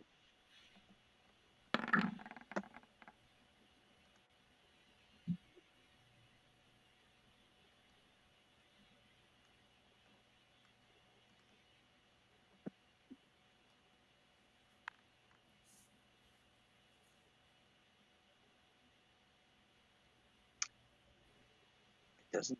I could have swore maybe was it 3.0? I could have swore Confusion had one effect where like you actually hit your. Was that second edition? You hit yourself. I think that may be second I think edition. that was second edition. Yeah. You sure you're not thinking about Final Fantasy? Well, I know the RPG. Well, they RPG, like yeah. Seven, like Yeah, when you were confused, there was a chance that like it hit your ally or even hit themselves. I'd be getting mad when that happens. Motherfuckers like 5,000 damage to myself. Like you motherfucker. yeah, I know it's so stupid. Fucking went to commit a seppuku on himself. Like okay. I think the second edition confusion spell did that. I think there was an effect where you did attack yourself. They took that out of third edition because I don't see it. It might have been in 3.0. And I guess I don't know. I guess players would. Why I don't know. I guess players were whining. Either enough players were whining, or the designers was like, oh, "This is a little bit too unfair." It's like, oh my god, why are you worried about shit being fair for the fucking player? Like let shit be deadly. If it's deadly, let it be deadly.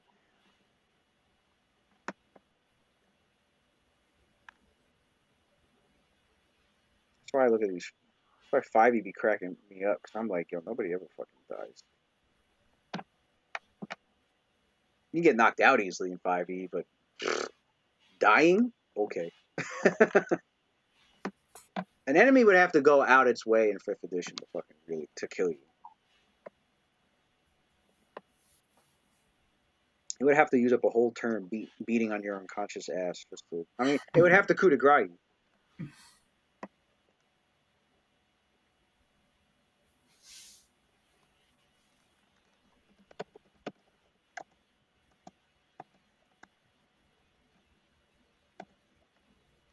That's why I think the latest editions of the game I think obviously 4e, but 5e same thing. Even Pathfinder is guilty of that. They have very I can't even recall. I know there was a few, but I can't even remember where they were at. Where something caused instant death.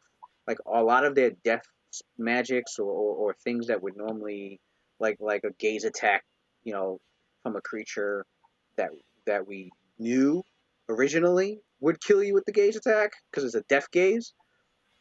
Um, they don't have it do that anymore. They just have it do a bunch of damage. They'll have you go finger of death, and it's not going to kill you. It does, but it'll do like 15d6 damage. Mm, Yeah, yeah, that's how they do it now. They don't do the insta kills. yeah. Arrows of slaying. Do the arrows of slaying still work the same way? I don't even know if 5e has. They don't have a lot of magic items in 5e either, and if they do, I don't even remember seeing an arrow of slaying. If there is, I think there is, and I think I think all it does is like extra damage. Damn.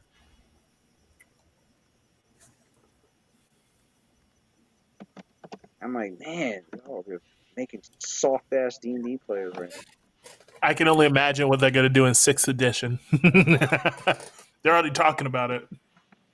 It's not really 6th edition. It's more like 5.5 because they want everything in 5th edition to still be compatible with it. So,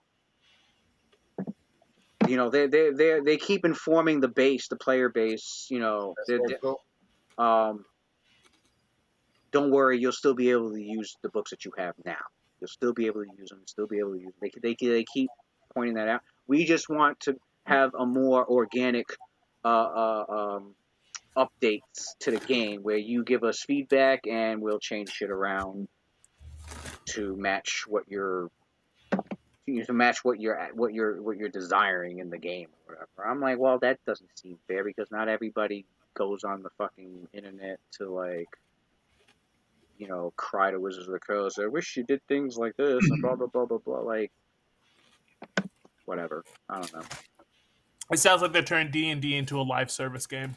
They That's, are. They are. that's what I got out They of it. are. There's a lot of local gaming shops that are not really happy about about this because it's gonna kill their business even more. But yeah, but I think the one thing that they're like trying not to do, which they should have fucking done a long time ago, was to not make a million editions of the game. They want to stick. That's why they call it one D&D because they want to stick with what it's at now, and but just keep but update it like it's fucking software. Mm-hmm. And I'm just like, should have fucking done that way back in 3rd edition because Paizo did it. So, but it's like whatever. My thing, and I will say it to the day that I die. Leave it where it's at. Do or do your update thing with 5e, whatever. But leave it where it's at, and go make a team.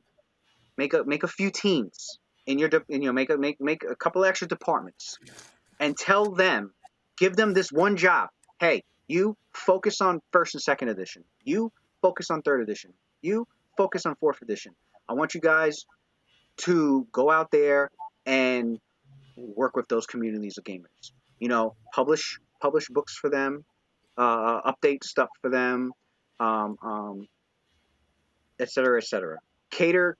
You cater to that base. Your department caters to this base, but we'll focus most of our stuff on 5th edition. But at least players from the past 50 years will continue to support us because we're going to be continuing to support them instead of alienating them from every time a new edition comes out, we're just alienating another base.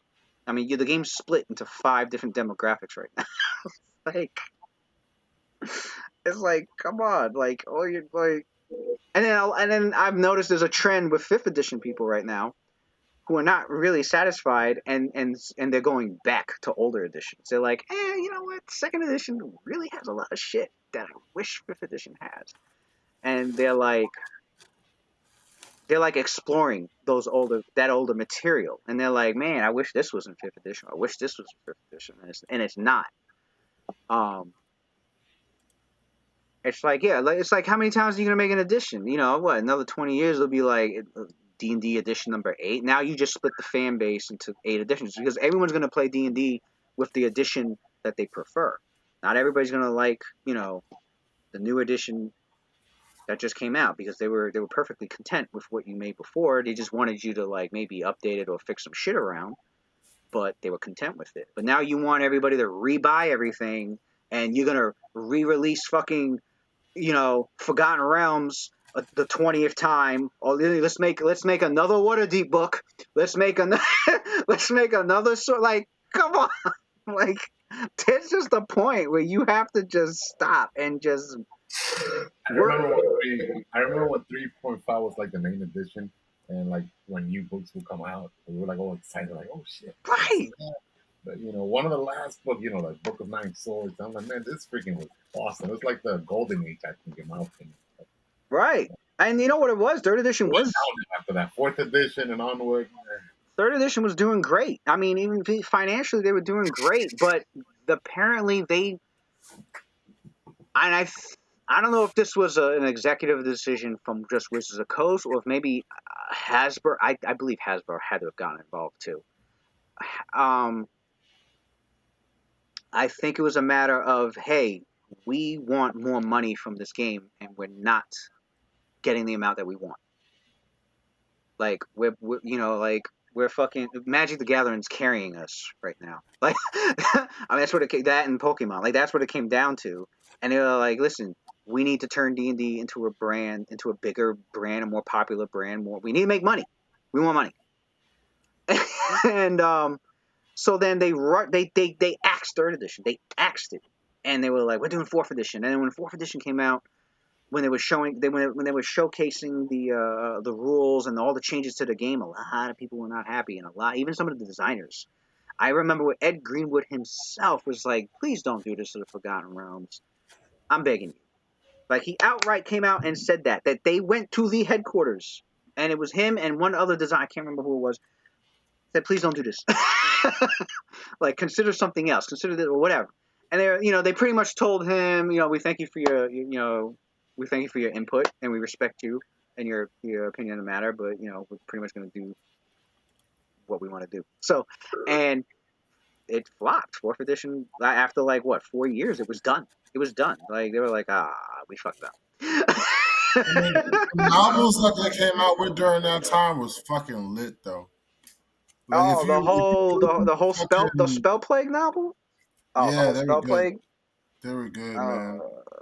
I mean, like reading like the Dritz novels and shit too through that time. It's really good.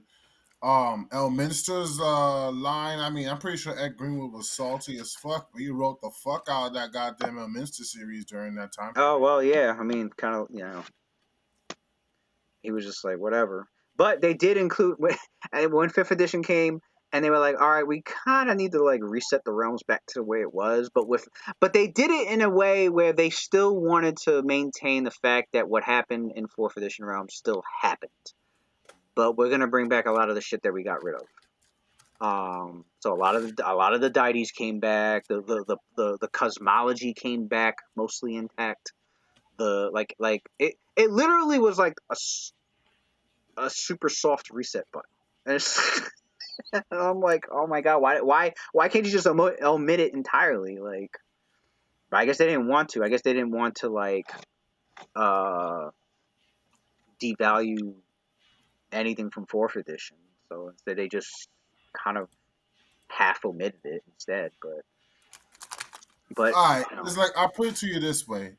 Here's an example of like Dritz during that time period. He was on a team where it was Dritz, Artemis Contrary, Jarlaxle, that dwarf that the one that fights with the two morning stars that explode. Oh, I know what you're talking about. Oh, it starts with an A. Yeah, Arthas or some shit. I think it was Arthas or something. Yeah. All right, so him, a Tiefling warlock named Ephrin, and a female elf swashbuckler. I forgot her name, but that was like Dritz's like love interest. It was that squad just running through and beating the shit out of people in Neverwinter. Like, how could you not? How could you not, bro? What? Yeah, yeah. That's during a time period where fucking I where think Dritz. it's the fact that you just said Dritz and Artemis was on the same fucking team. That's Yeah, like Dritz. that's like Yo, seeing Goku and Frieza on the same team. yeah, yeah, and yo, the fight scenes between Dritz, Artemis, and because Dritz, Artemis, and Jarlax would go to the Underdark. Dude, the fight scenes that Salvatore describes between watching them fight, and of course you know they got to fight each other too. Oh my god, bro, Jarlaxle is funny, but he's extra funny when he's always got to step in Joel between. Axel's always been godlike. I've always enjoyed reading Joel Axel. There was never a moment I did not enjoy reading about that guy. Yo, you gotta. So I mean, like, Shit, I'd yeah, have been it was shit. bad I'm sold on the mechanics. fact that Artemis and Dritz teamed up. Like, honestly, I'm bored as fuck of Dritz himself. But like him in a team up with Artemis, yeah, I'll read the fuck out of it. And Jarlaxle and that And then dwarf Joel was Axel funny happened to as be there fuck. too. I like the dwarf too. He's Yeah, and the elf chick, Ephron. I think you would have liked Ephron, the warlock. I think you would have liked him because he was like one of those characters that's like trying to be good, but he's damaged. okay, That's basically what it because was. he's a warlock. And he's a And he's tiefling. a Hey, that's right, he's tiefling. both. But the arrow of slaying in 5e. So what it does is if you hit the creature that it's supposed to like slay, like say a dragon, whatever, the creature has to make a DC 17 Constitution saving throw, and if it fails, it takes an extra 6d10 damage. But if it passes, it takes half that. That's all it does. It just does extra damage. Damn. It should be called an arrow of faster. Hurting. It should be called an arrow of faster slaying. Dude, an arrow of hurting. An arrow. An arrow of hurting. An arrow of major pain. For real. I'm still like, man, making D&D soft. Back in 2e, man, you put your hand through a dark hole, you were disintegrated. Done. It was over. Make a new character. Let's go. If this man don't stop with his back in my day, like Yo, man, the shit that happened to me, though. Oh my god. I wish I could have ran Tomb of Annihilation for the first time with like back in 2E. I wish we had more adventure modules because we did a lot of like homebrew shit. We didn't really start getting adventure modules until later on. I mean, we could do a few of the Ravenloft ones, but man, that would have been funny to be like, so you see this doorway, it's a dark hole. All right, well, I'm gonna walk through. All right, you're disintegrated. Done. Like what? It was actually an orb of annihilation in there, so you just disintegrated your head. Shit. But yeah. Anyway, but I know Wizards will never do that. They won't. It's too much logistics involved for them to like make a different make separate departments to like support all the editions. Now they have the DMs Guild. The DMs Guild is you can write whatever Dungeons and Dragons material you want. You can even use You can even use their IP. You can use the Beholders, the Lithids, whatever the fuck. You can use Forgotten Realms. Use whatever the fuck you want. You write it. You publish it on the DMs Guild. They take a cut of your sales. So you know if you sell 100, they take I think 25% or some shit like that. But with the whatever it is that you publish, it has to be either edition neutral, which means it has no game mechanics, it's just like straight fluff or whatever, or if you're doing game mechanics, it has to be 5th edition. I'm sitting here like, you want the community to be united, but you're gonna gatekeep 5th edition. You're gonna Shit, I need to make money. What the fuck you mean? I need you're to gonna move these goddamn units. You got to use my What shit. they should do is open up the DMs Guild so that if I was to publish a book, I don't have to publish it for 5th edition mechanics. I want to write a book for 3rd edition mechanics. No. I need it to be the newest edition I'm doing. But they're getting profit from it anyway though, because it's on the DMs Guild. So what are they? Yeah, What are they? but it's What are not. they? It's not hitting new pockets. It's hitting old pockets. No, you What can. about the future No, pockets? it's to see the new pockets. Okay, come from their main line, their 5th edition line. They could get more profit by getting back the bases that they lost. That's not how video games work. We talk about people are still playing Final Fantasy 11. Yeah, Oh yeah. but I you think can they make more recently got money an off just update. making a new game and it's brand new and they get to hook brand new players too. Yeah, they're making a ton off of FF14, but they still got the FF11 servers open and people are still playing it and people are still They paying. They're still recently got paying an for it. update. Look at They that! recently got an Look update. at that! They're getting money from 11 and 14. You know, corporate's not gonna think like No, I that. know they don't. They don't. That's what pisses me off. They're not gonna be all inclusive. They're gonna chase the quick turnover dollar, especially when they're trying to emulate video games. And you know what the problem is? Is that even if they did do something like that now,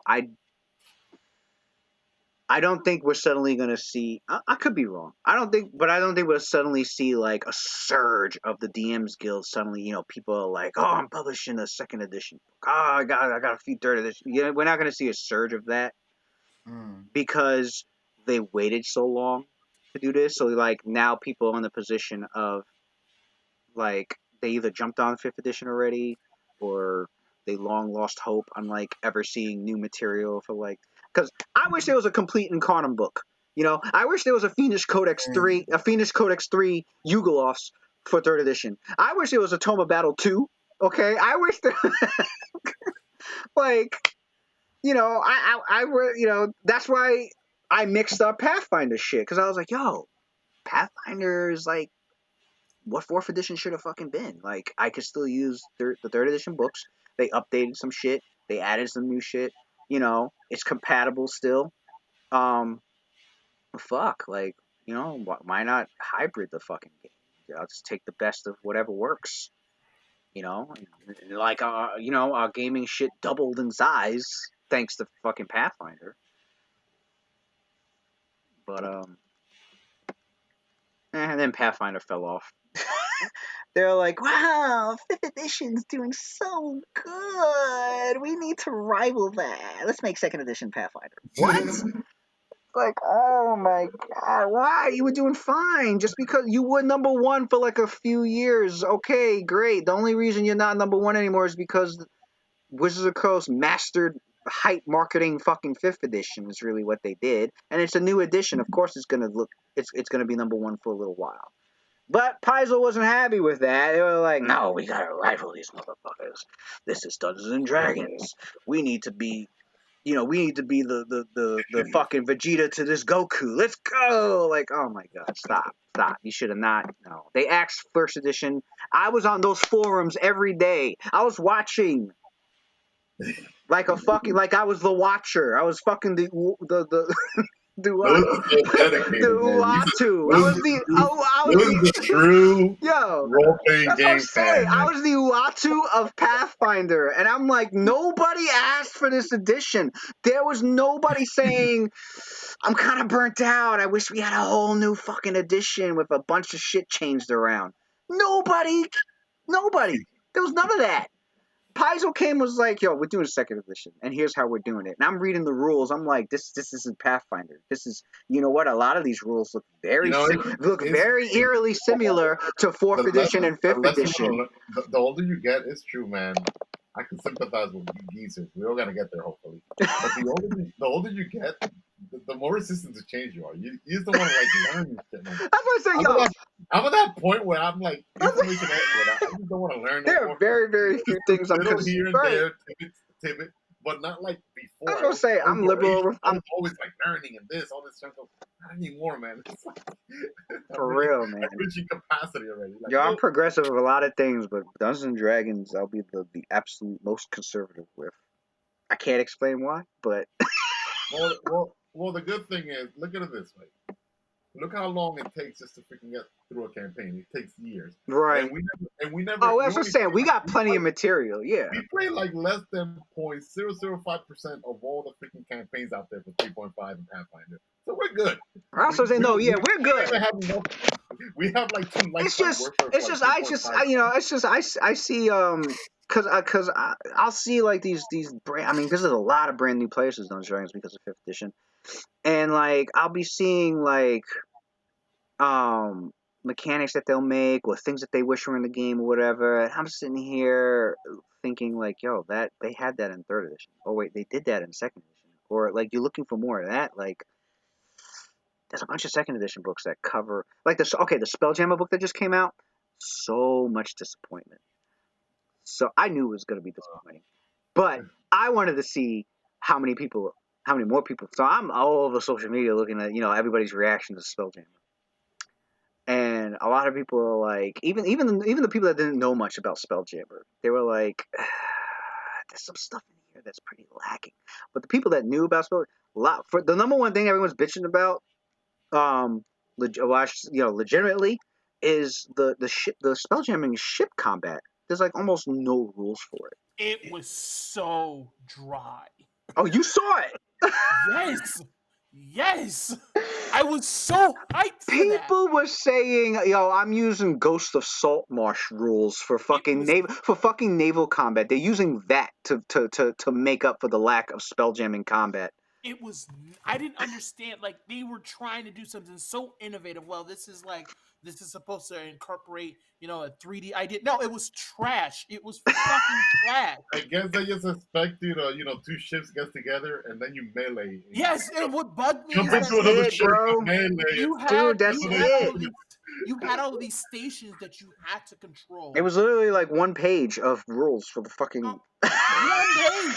And they're like, all right, so here's the rules. Go at it. Half the rules didn't even make sense. You didn't get, like, you had characters doing roles for shit that you knew they weren't supposed to do. And if they died, that was it.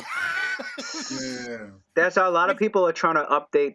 And I've seen a few books on the DM's Guild already. A lot of people are trying to like create their own 5e spelljam, like more complex, extensive spelljamming ship combat rules. But it's on the DM's Guild, and it's not official, unless you're the type of group that doesn't give a shit about that. But some groups are. Some groups are like, I'm only gonna buy like official shit. But Combat was so boring. oh my god, that's why a lot of them are like, man, just we're just gonna use second edition combat and just update it to fifth edition. I'm like, well, Wizards of the Coast should have been the ones doing that for you, but instead they got you guys doing all the work. It's like it's so minimalist, the fucking game. It's like, oh my god, like if you want to convey to DMs that they have control over their game, like you were already. There's ways of doing that without oversimplifying the game. Like you still, I mean, you can give them all the guidelines that you want, but DMs still need tools, and you're not giving them tools. You're just pointing your fucking finger. No, get the toolbox, get a few toolboxes, give it to the DMs, then point your finger, then walk away. But that's not what fifth edition does. Unfortunately, it's like they point their finger, go over there, go around the corner, you'll see shit, and do whatever you want. And it's like, what? Yeah, I knew it. I knew. Man, so many people were disappointed in Spelljammer, and I was like, that's just mechanical wise. Lore wise, they got rid of the phlogiston. They got rid of crystal spheres, which is stupid. Wait, they got rid of crystal spheres. Yeah, they got rid of crystal spheres. I know. So there's like no real separation between the different material, the different universes. That's what realm space. The concept of crystal sphere. Right. Well, every material world, every universe had a crystal sphere. Some were small, and some were really really big. Like Earth. Our planet Earth is legitimately in Dungeons and Dragons. It is an official planet in the game in its own crystal sphere, and it is a massive crystal sphere as we know in real life. And some crystal spheres are smaller. Some that was what was cool about Spelljamming. Like, it had every world had its own universe encased in a crystal sphere, and was able to like function with its own set of rules while also being part of a bigger whole. And the phlogiston was the space between the crystal spheres, and the only way to access them is through a Spelljamming ship. Very simple. Apparently, some people were confused about the phlogiston and crystal spheres. I'm like, what's so fucking confusing about it? I don't get it. But apparently, it was confusing to some people. I'm like, whatever, okay. But they took it away completely. The way it is now is you take a Spelljamming ship from your planet, you go into space. Space is known as wild space. I mean, at least they kept that term. Go into wild space, and you explore your solar system, whatever, and each each universe for each world has different sizes, just like it was before. But when you get to the edge of your universe, you don't hit like a mystical solid barrier, which would be the shell of the crystal sphere. It slowly you slowly like enter for like a brief amount of time. There's like a transitional phase from when you leave your universe and you enter into the astral plane. Yeah, they got rid of the phlogiston. You travel between different universes through the astral plane. Okay. Which That's not too bad of an idea. But I don't know. it I is don't know a though. jump, though. It's an I easy don't way know. out because they use the actual plane for fucking everything, and it's Yeah, unfair. that's the problem. And the other problem is I don't want too much. I don't want too much planar shit mixing with something that's supposed to be more of a material world kind of thing. Because it's Yeah. like What's the point? That's a spell and plane shift anywhere you want to go. What's the point of having ships? Yeah. That was the only thing I liked about Starfinder. It was definitely material world centric, but but just like the other one, the mechanics were atrocious. they Oh got rid of yeah, state yeah. bases, and I heard the mechanics for Starfighter it was so like no pun intended, they weren't stellar. But they were fucking like you could have like they crashed and burned. Like you went into the atmosphere like, all right, let's put our ship up. Building a ship was so complicated for no reason. And the only part of the ship that was important was the life support. So if you killed the life support, that was it. right. And you know what? There are some things in second edition Spelljammer that definitely needs updating. Of course. I mean, there's a lot of things in second edition that need to be updated. Because apparently I started reading Spelljammer recently, but apparently to pilot these vessels you need a caster to like connect to it, and they use their magic. I didn't know that they had to use all their spell slots to power the fucking thing. That I did not know either. I was like, what? When I was reading the novels, I remember that it had to be a spellcaster, like a wizard. I'm sitting here like, yo, that's overkill. Like I would not have made the rules like that. I'd have had it where was that second edition? That was second edition. That was I didn't know it was that. Wow. Yeah. Unfortunately, they didn't come out with a third edition Spelljammer. I wish they did, but they kind of did a little bit, very little bit. There was a dungeon magazine that had an extra bonus content in it, and it was kind of without calling it Spelljammer, but it was kind of Spelljammer, and they did have some, and like that's the closest anyone could ever get to like a little bit of like Spelljammer rules in third edition, but they never they never did it. I wish they did. It would have been great, but the way I would have ruled it was you put a spell slot to power your Spelljammer, and the higher the spell slot, like like the faster the ship will go, or whatever, and you only had to use one spell slot, not all of them. Like, and then I would extend that even further. I would be like, I would have it where like you could put magic into the Spelljammer that could like affect your crew, like or even the ship itself, like putting in a 5th level slot to like do some repairs on the ship, magic repairs on the ship, some crazy shit like that. Like you have all sorts of fun, with playing with the rules like that.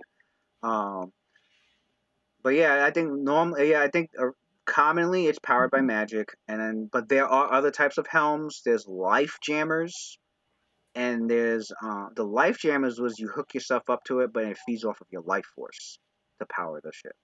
Oh, barbarians. Right.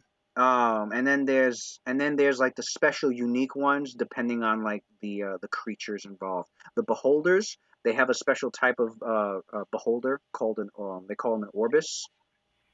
Yeah, I know. Orbis from fucking Shackled. Um, they're like these little beholders. They're called orbises, and they attach those to like a beholder spelljamming ship, and the orbises is what powers their spelljammers. The Tinker Gnomes, they power their spells. I forgot what it was some kind of engine. They power it obviously through their Tinker Gnome tech, which we all know isn't exactly reliable, but it's something.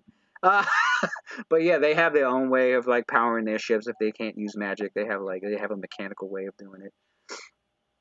But yeah, none of that's in the fucking book. I think from what I know, like I don't think there's anything about life jammers. The Spelljammer itself is not even in the fucking book. And I know you know about that. I know you read the novels. Of course, the namesake. Like the fucking Spelljammer. That elliptic shaped type spelljamming. Like apparently the ship's so like I think isn't the ship so big it has a city on it or some shit like that? A city. Like it's like the top city, like the top spelljamming ship, like the what do you call it? Like the flagship. That's what everybody wants in the universe. For real. And it's like it's got like a mysterious origin. Like that's dope. That's godlike. That's not even in the fucking book. In order to even use it, you need this freaking magical cloak that the main character had, Tobin Moore. I even remember the main character's name, Tobin Moore, originally from Kryn. It was like this cloak, and it's an artifact. And what's so cool about this cloak is this guy was just like a regular farmer in Kryn. He was not special, just a farmer, not even a freaking level 1 commoner. But this cloak gave him the ability to shoot magic missiles, go invisible. That cloak was freaking OG. We gotta look it up, Louis. That cloak gave this dude like a whole bunch of abilities. I gotta see if anybody had started that up, right? The main power that cloak actually gave the person the ability to be able to sit in the helm of the Spelljammer ship and to be able to control it. That's crazy. But anyway. How do you have Spelljammer and not even like have little elliptic type freaking? Yeah. Oh yeah, the elliptics are very powerful. Oh yeah, the elliptics power. I forgot. Man, how do they power their spelljamming ships? I think they're the ones that use life jammers, but I think they can power it with. They obviously power it with magic, and I think the elves are. There's just like this freaking galactic force. This galactic. I like what they did with the elves, and I like what they did with the elves and Spelljammer. The elves are like very imperialistic. Oh yeah, they're very imperialistic. They're like the most powerful group of people in freaking space. Honestly, that's one of the few things I like with 5th edition Spelljammer is the astral elves. Although I wouldn't have called them astral elves because that would imply an astral plane. But the astral elves is a new like elven race for D&D, but they're space elves basically. Right. That's what they're supposed to be. Which honestly, when I was reading Spelljammer, I kind of felt like the elves in Spelljammer weren't really like high elves or dark elves or anything like that. Like they were their own. I would definitely have made them their own subrace. And so the idea of the astral elf makes perfect sense. Like that's an easy transition for a Spelljammer setting. But that's one of the few things that I agree with 5th edition Spelljammer. Other than that, everything else was trash. I was like, oh, yeah, there's a lot of like planets out there like that are like ruled by elves. And this galactic empire basically supported them. Like, to make sure that the elves on those particular native planet will stay in power. All right. They'll share technology and so forth. Well, elven magic technology, just to make sure like the elven influence throughout the galaxy. Like, these elves. I'm not gonna say they were evil, but it's like, man, these people were like definitely like very imperialistic. They weren't good. They were not good. Maybe there were members in it that were good, but they were not good. They weren't like good, but they were like fascist. They were fascist, yeah. They were like a Nazi regime. They were because they began the first unhuman war where they went around They went around all these different crystal spheres, No, they're like Elven slaughtering, They're like Elven Elven Nazis. They were They're, yeah, slaughtering yeah. orcs, Oh, goblins, everything. lizard folk, everything that was in. And then and that was the other thing that pissed me off about 5th edition Spelljammer. They didn't put the Skrull in there. There's no Skrull. I don't even know if they mentioned the Skrull. The Skrull is The nemesis Skrull. of the elves. The Skrull. I like the Skrull. I like their origin. I like Me too. because I read their whole origin. I read their whole and I think they started the second Unhuman War, but against the elves. So the elves were like, "Oh shit, we gotta fuck with you." But I read the whole thing. I'm like, "Yo, yeah, okay." Tongue in cheek, that Skrull is just orcs backwards, but Yeah, backwards. But still, they have their own lore, but though. they're space orcs, and they have their own world. They had and like their leader ascended to demigodhood. Like their fucking origin was dope. I like their origin. I like their culture, their society. Fucking dope as hell. And they didn't even bother putting them in like the new Spelljammer book. I was like, oh, you fucking kidding me? Anyway, yeah, I've been reading Spelljammer lately because like the lore and that shit is fucking godlike. I'm like, what? I'm so mad I didn't read this back when we were playing 2E. Like, I didn't know what it was. Like, I heard of Spelljammer, but like, I don't think I saw much books on the shelves at the hobby shop for it. And we were so into Planescape and Ravenloft that I didn't really think about looking at the other settings. But if somebody had shown that to me and been like, "Hey, this is what Spelljammer is," I'd have been all over it. Stop! You are I'd have been capping so no. hard. How? Because when I was playing, when we started Hierarchy was basically the beginning when we started playing fucking 3.5. Because they were like the first characters that No, we I made. know, but Spelljammer We was made them before we made Crescent Moon.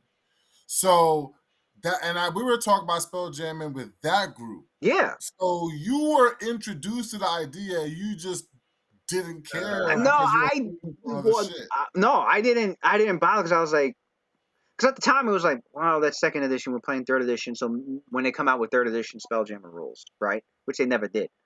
So, and then it went on for so long, and I was just like, and I just never like, it wasn't really much incentive for me to like just delve into the Spelljammer stuff and then try to update it all. And like lately, There was incentive because you had an entire group that wanted to I fucking did, but I was like, all you had to do was read the material, and if you did, you would have liked it, got inspired, and then you would have fucking just did it. But you just saw it as work already, and extra work you didn't at want the to do. time, yes. Currently, I've got the Yeah, fucking now drive. looking back, Currently, you're I like, got the this shit drive is for it. tight. You know how frustrating that is? Because like me and But no, Pichardo, everything was tight. but what I'm saying was like I would have been more inclined to do that with Pentis and all them had I started Spelljammer at the same time we did Ravenloft and Planescape. Ah, okay. So you're going further back. Yeah. Further back. The 2 Yeah, era. that's before. It was different when we were playing 3rd edition because I was like, because I wasn't really using a lot of the 2E stuff for our 3rd edition games. I was using the lore, and I think I never really bothered with Spelljammer because I was like, I know there's a lot of rules in here based on the setting, like ship combat, all that other stuff, and I was like, I was like, I don't really want to have to update all of that, and I was like, maybe they'll do maybe there'll be a 3rd edition update to Spelljammer because they kind of did a mini one with Dark Sun, and then they came out with I hoped for an update with Planescape. They never did that either. So the only thing they did was Forgotten Realms, and then Dark Sun didn't even get a full update. It got a partial, little minuscule update with Dungeon and Dragon magazine, and then and that was it. They licensed everything else out. They licensed out Dragonlance got an update through another company, and then Ravenloft, which I have all the books for those. I'm gonna count the license as official because it is. But even though the one thing I didn't like about the 3rd edition Ravenloft was like I don't know why they did this. They worked very hard. So as I was reading it, I'm like, there's something fucking missing from this. As I'm reading it, I noticed they worked very hard to write it in a way where they did not want to mention about the other settings. They didn't want to have any mention of Forgotten Realms, of Dragonlance, nothing. You go to the area where that's ruled by a red wizard. From fucking Forgotten Realms. There's one of them's there's a red wizard Dark Lord. You go to read his entry, and it says he's a wizard from another world. He's got tattoos on his head. They don't highlight anything else about the Forgotten Realms related. You go to Sithicus, and that werebadger dwarf is the ruler since Lord Soth left, but they don't even mention. They will not mention Lord Soth by name. They don't even mention the Kender that live in that nation. They don't even mention them. I think they imply, oh, there's a dark race of halflings or some shit like that, right? There's rumor of a dark race of halflings that live in Sithicus, but nobody's really and then when they talk about the former Dark Lord, they're like, there was a powerful undead warrior who once ruled. I'm like, why? Say Lord Soft.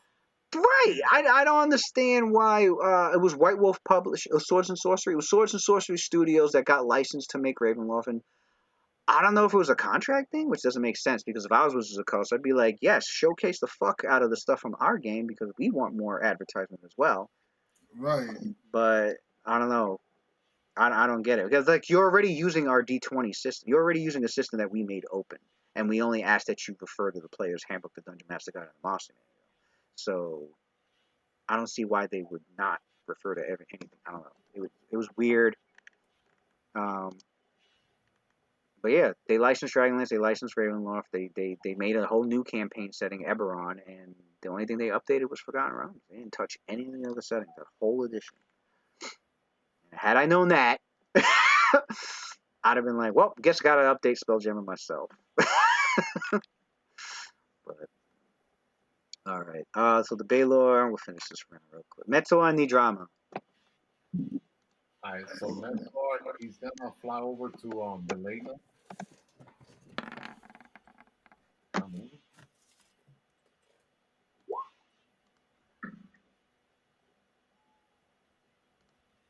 And the Baylor's just punching on the force cage. Yeah. So Mesor, his thing was already activated before. He's flying. His boots are winged. The winged boots. He's gonna fly over to Valeno. He's gonna pass over to him. He has a potion of flying, so he's gonna give it to Valeno. And then standard action, he's gonna move over here and wait for Valeno to catch up behind the tiger. You're gonna fly over there, but okay. So he flew, move action, or draw out the potion and pass it, and to give it to Valeno. He's gonna fly by, and then standard action, he's gonna move over here, get closer in position.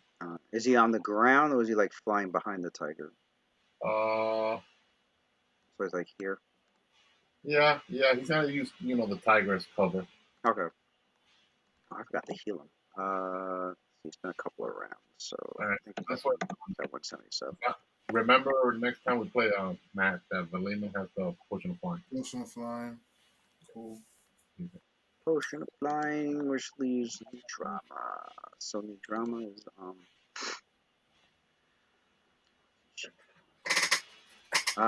yeah, Bela is trapped, so she doesn't have to worry about that. The casters.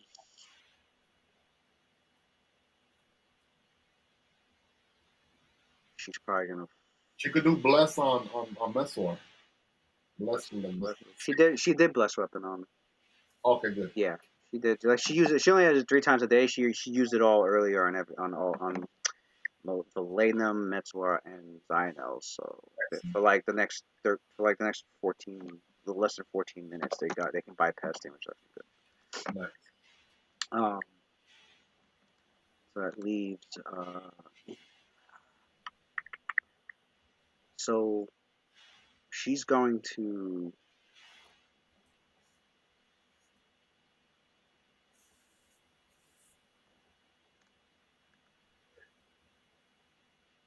She's going to see how Metzler. She's going to stay with the casters, keep them protected. She'll stay flying by the casters. Raise an action to she'll ready an action to like move towards an enemy that tries to like attack them. If Metsuo looks like he needs help, she'll fly over to help the Ravana. But as for now, She's like Brienne from fucking Game of Game Thrones. of Thrones. Game of Thrones. Anybody see Houses of Dragon? We're not talking about it. I haven't seen it yet. I haven't seen it yet either. I haven't either. I'm I just saw it. I'm I just saw it honestly tonight. not even motivated to watch it, to be Me honest. neither. I saw it You gotta tonight. catch some Marvel shit before I even. didn't really want to see it. I don't even want to give them the ratings, to be honest, because I hated how the rush job that they did with the Game of Thrones. The money and resources they're spending on this bullshit now, this prequel 200 years ago, whatever.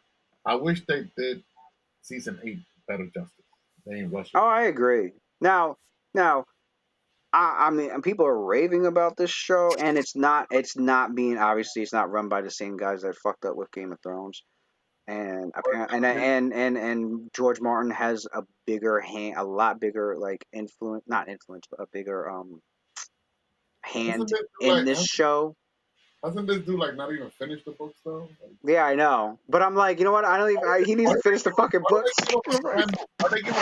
I don't know. I wish I knew what was in this man's head about finishing those fucking books. Dude, right? If you didn't finish your work product, I don't want to undo you. This man's writing prequel books before he even finishes the thing. I'm like, what? There's so many. He's just doing what he's inspired to do, as any artist. I guess so. I mean, honestly, fine, but go. Why don't they? Honestly, okay, let's go with R.A. Salvatore. Ed Green. Hit up those dudes, man. Let's make a HBO series with them. I mean, I can see him having a writer's block with Game of Thrones, with the main line. Man, that's a long time to have a 10-year block. It's a long fucking time. Dude, I guess it's possible. Man. And now, thanks to HBO, he's making tons of more money just from all recycle work. He don't got to why is he gonna stress? I mean, that's another thing too. He honestly probably doesn't have much. He probably had the writer's block, and then when he got rich, he just lost the motivation. Remember, most authors are poor. The first episode was the 90% of authors are 99% of authors are broke and poor. It's that 1% that make it, and they hit it big. Oh yeah. Like the Harry Potter book person. Pretty much. A few rare people that make it big. And that's it. They write the series and they're done. Never have to work ever again. Shit. But oh yeah, that's right. You still got some Marvel shit to catch up. All right, so we good for tonight, boys? Which one have you not seen yet? I gotta watch She-Hulk. That's the only thing. Yeah, that's the only thing out now. I gotta see the Marvels. The Marvels. The Captain Marvel fucking. Oh, Miss Marvel. Marvel, yeah. Oh, that was good. That was really good. I like that. Head out. Have a good night, guys. All right. Bye, man. Next week. Yeah, Miss Marvel was really good. I enjoyed that. I enjoyed what they did. I enjoyed there was a lot obviously changed from her origin and even her shit from the comics, even her abilities. But I like it better than how she was done in the comics. I like this one. I'd say this is the first, because usually I'm just like neutral when it comes to like the shit that they change in the MCU compared to like the comics. I'm usually pretty neutral. I mean, it's the film. You gotta make changes that works in a film as opposed to like the comics. But like this is the first. I think this is the first MCU line where I actually like the MCU version better than the comic version. Really? Yeah. Okay. I haven't started She-Hulk yet. Well, I asked the family, you guys want to just binge all 6 at once? You guys want to watch it once a week? Because it's annoying watching it once a week for a lot of us. I just would love to binge it instead. So everyone's like, let's just wait for all the episodes to come out. I'm like, okay, cool. But I heard it's doing really good, so that's a plus.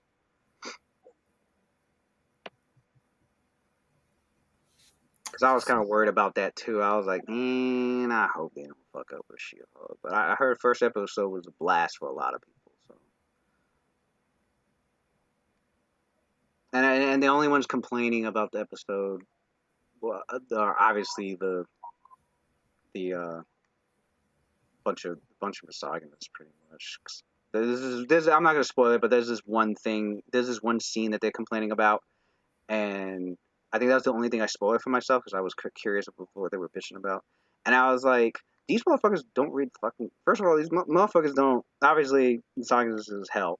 One, two, they obviously don't read the fucking comics because what she said in that scene that they're talking about, she said word for word in like a couple of years ago in the Avengers line of comics, like almost word for word.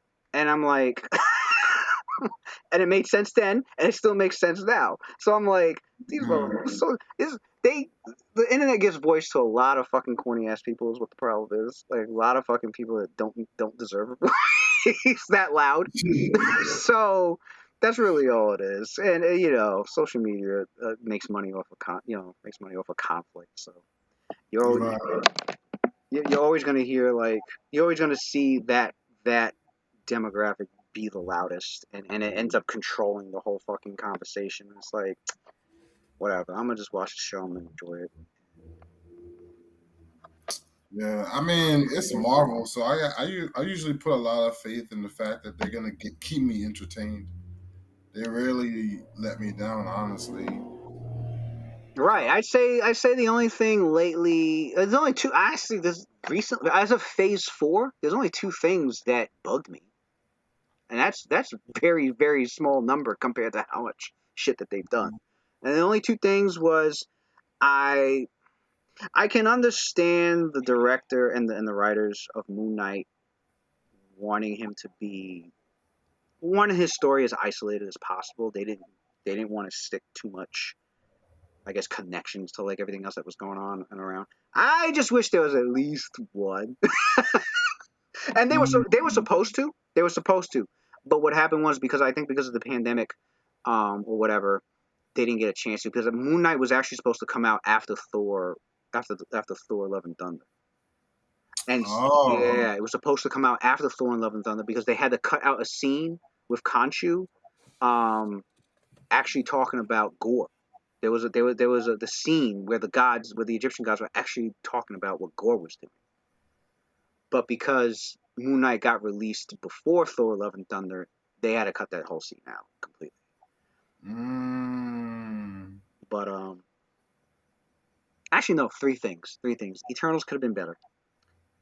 Could have been a lot better. Turtles could have been better. Yes, could have been a whole lot better. Yeah. It wasn't terrible, but I'd say it was like the most basic average. I It watched wasn't it. It terrible, wasn't but like it wasn't good. right. I'm sitting here like, okay. And then it was like the Eternals will return. I'm like, yeah, okay. In like what, 3-4 years according to your schedule? Like people are gonna forget everybody in here except for like fucking Angelina Jolie's character and the two fucking Game of Thrones brothers. Like, Well, for real, fucking what you call it? This guy Druid is gonna be playing what you call it?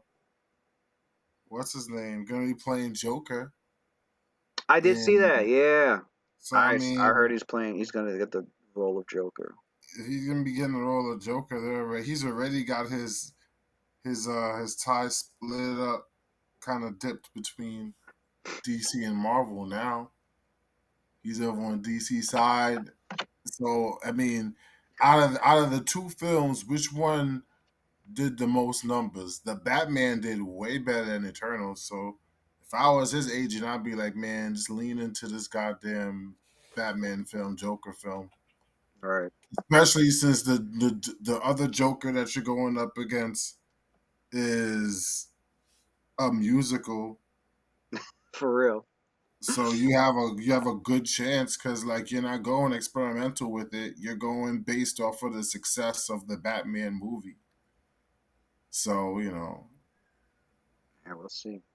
you got the advantage. That's what I would be telling him. I'd be like, "Go, Joker, go! You better hope this fucking movie goes, motherfucker."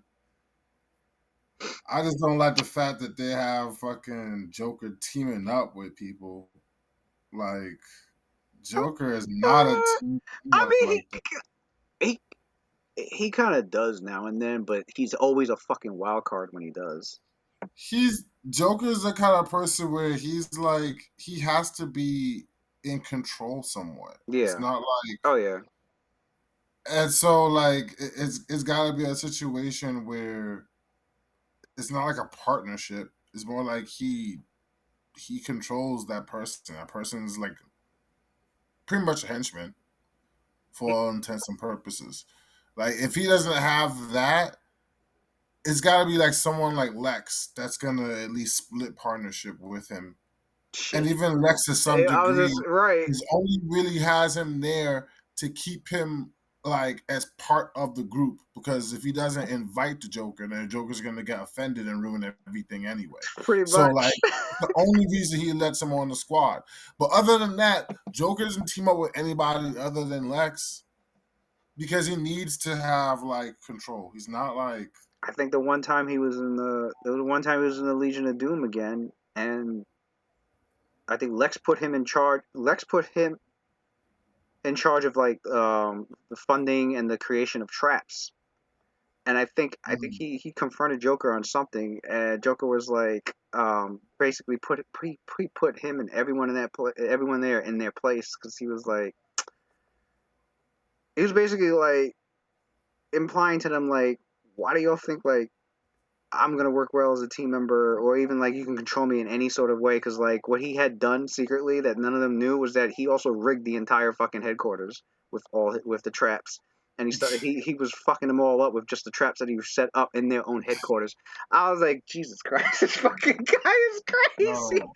But yeah, that was dope. Well, I mean, it means to me that they're gonna have to go a completely different route than going with the comic Joker.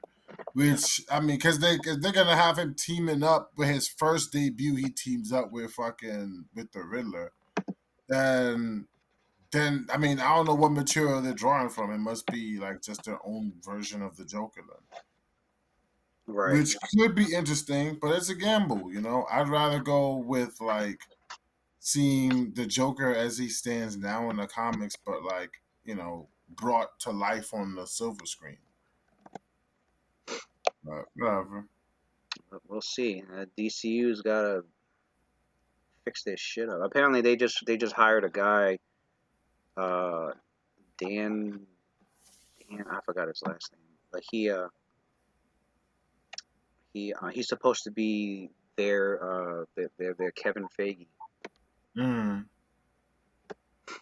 because they're trying to start from scratch again. They're trying to, and then they want to follow the Marvel formula, and but to do that, they said they need their own Kevin Feige, and they just recently hired a guy to be that person. So we'll see. Because the Batman was good, so they could follow that up. Right, and they greenlit a sequel. So If I'm being honest with you, I think the Batman was better than the top Marvel movie for me. Doctor Strange was like even with Love and Thunder. I think the Batman was better than both of them. So I mean that's my honest opinion. I liked it too. I guess I liked it a lot because it was very different from all the other Batman films, but it was still Mhm. It was still Batman. Yeah, it was still Batman, and it was good. Like it kept you engaged. You know, it was fresh. It was new. It was well acted, well scripted. I dug it, Right. and it had and I guess it kind of like mirrored the mood that I was in because I wasn't like really in a mood to see like you know happy situations. You know what I mean? I wanted to see something grounded and gritty. Mhm. And Marvel, for all their worth, they're good, but that's all they had available for this summer was stuff that's gonna make you feel good. They had Love and Thunder, they had Doctor Strange, but Doctor Strange took a very dark turn because of Scarlet Witch. Oh yeah, So Doctor Strange too. Yeah, Doctor. Doctor Because Strange did Sam get Raimi, wanted that horror element in there. So yeah, Doctor. it was the darker of the films. That was for sure. Mm-hmm. Um, So I can't but say yeah, that. Love and Thunder and the TV shows. Um, Yeah. They're trying to uh, keep it light, and I get it. With the exception of Moon Knight, Moon Knight was Moon Knight. Yeah, Moon Knight yeah. was pretty trippy. So they got their things. But they mostly, I would say, majority of them, yeah, oh, man, what was I gonna say? Well, it looks like they eventually going because it all depends on that Thunderbolts movie, that's for sure. Yo, I really hope that they really dig into their bag of like adult things, because if it goes well and Mickey is pleased, then they could lean into the fucking Deadpool movie with the surety that like we don't have to pull punches hmm because we already softened their palate with Thunderbolts.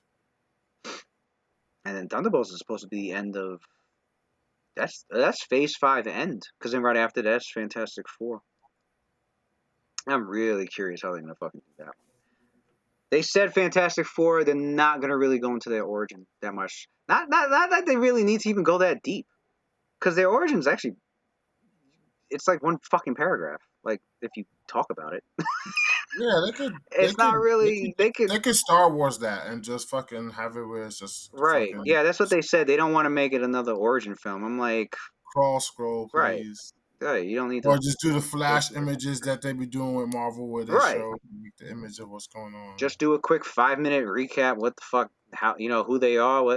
What happened to them? How they got their powers? And then just fucking start the film. Let's go. Because it's safe to assume in this day and age that nobody's going to see a Marvel film without some sort of foreknowledge, a little bit of research before going in.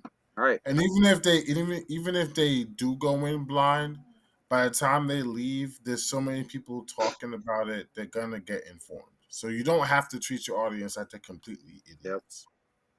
So freaking yeah, I'm looking forward to the next the final Phase 4 film. I want to I want to see see that what's Black going to Panther happen 2. with Wakanda. I Wakanda for said Black Panther 2. I that's need to know. I gotta know. because it's clear they're gonna have to use Shuri.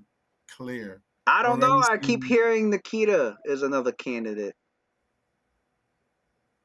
She I don't is, know. but I can't see her doing it. I can't see her putting the mantle on. Right. I know. Not Like, when if they does it? have That's what I'm a saying. What clear. does it fit her character enough? Like, I mean, she is part of. I think she is part of royalty because she's from one of the. It's got to be Shuri, bro. She's from one of the tribes, and I think she's It's like a royalty Shuri. from one of the tribes. It's Shuri, bro. It's Some Shuri. people were going around trying to say it was the queen. I was sitting here like, yo, chill. Nah, fall back. Y'all are tripping. Chill. They be reaching just to fucking feel different. Yo, it's the queen. That's No, the queen, calm down. like, It's not Angela no. Bassett That's what I'm saying. I'm fucking like, with a goddamn I'm fucking like, who's thing on. spreading this Chill. shit around? Don't let this catch fire. Stop.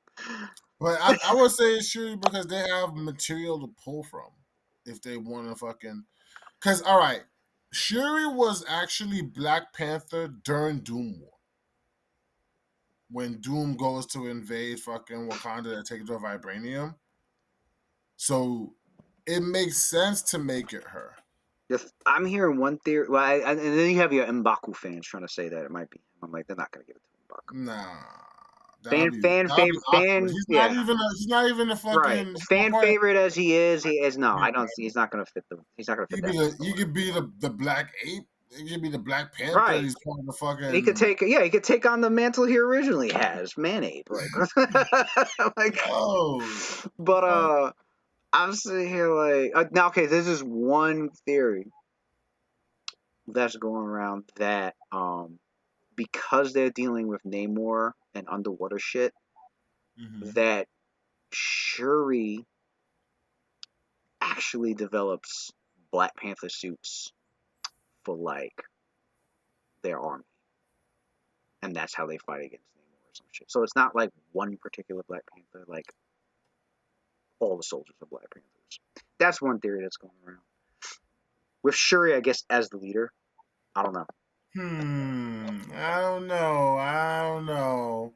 I think they're gonna make. They need a Black Panther Right, to that's what I'm saying. carry Fury. I'm like, as symbolic So as that like, is, you still need. if they go that some shit like we are Black Panther, even if they decide to go that route, you still need a That's what I'm face. saying. You still need a leader. So Like you gotta sell action figures and you gotta sell that's what I'm fucking saying.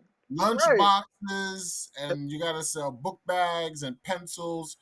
You gotta sell costumes for Halloween. What you do? You have just we come as the Legion of Black Panthers. Like that's not gonna fucking work. It's Like gotta be. It's gotta be Shuri. And I think the one reason people are not like on board with like, yeah, it's definitely Shuri. Why a lot of people aren't completely on board with it is because they're trying to debate on like, well, she was raised. She wasn't raised as a warrior. She was raised as a scientist. So how's she gonna be trained and to be as good as her brother was when it comes to combat? Like, you just want to. she just needs to be as good as her brother. She could make up for her shortcomings with technology. That she could lean on her actual strengths. And that's why Ironheart's in there probably. That's what I'm Right. saying. It has to be her, bro. It has to. That's what I'm saying. Ironheart's gonna be like her aid when it comes to like the tech for like her Black Yeah, Panther because for Black Ironheart's Panther gonna suit. have to be there to kind of like help run the lab when she's not in it. Yep.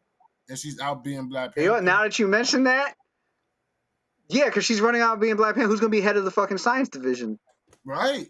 Well, now you got Ironheart there, so Shuri's gotta be the Black. It's gotta be. Yeah. I wouldn't be surprised if the end of the movie. My theory is the end of the movie. They're gonna have the mom die. Yeah, And I could see that Shuri's gonna take over as because as they Queen. already Yeah, did it as in Queen.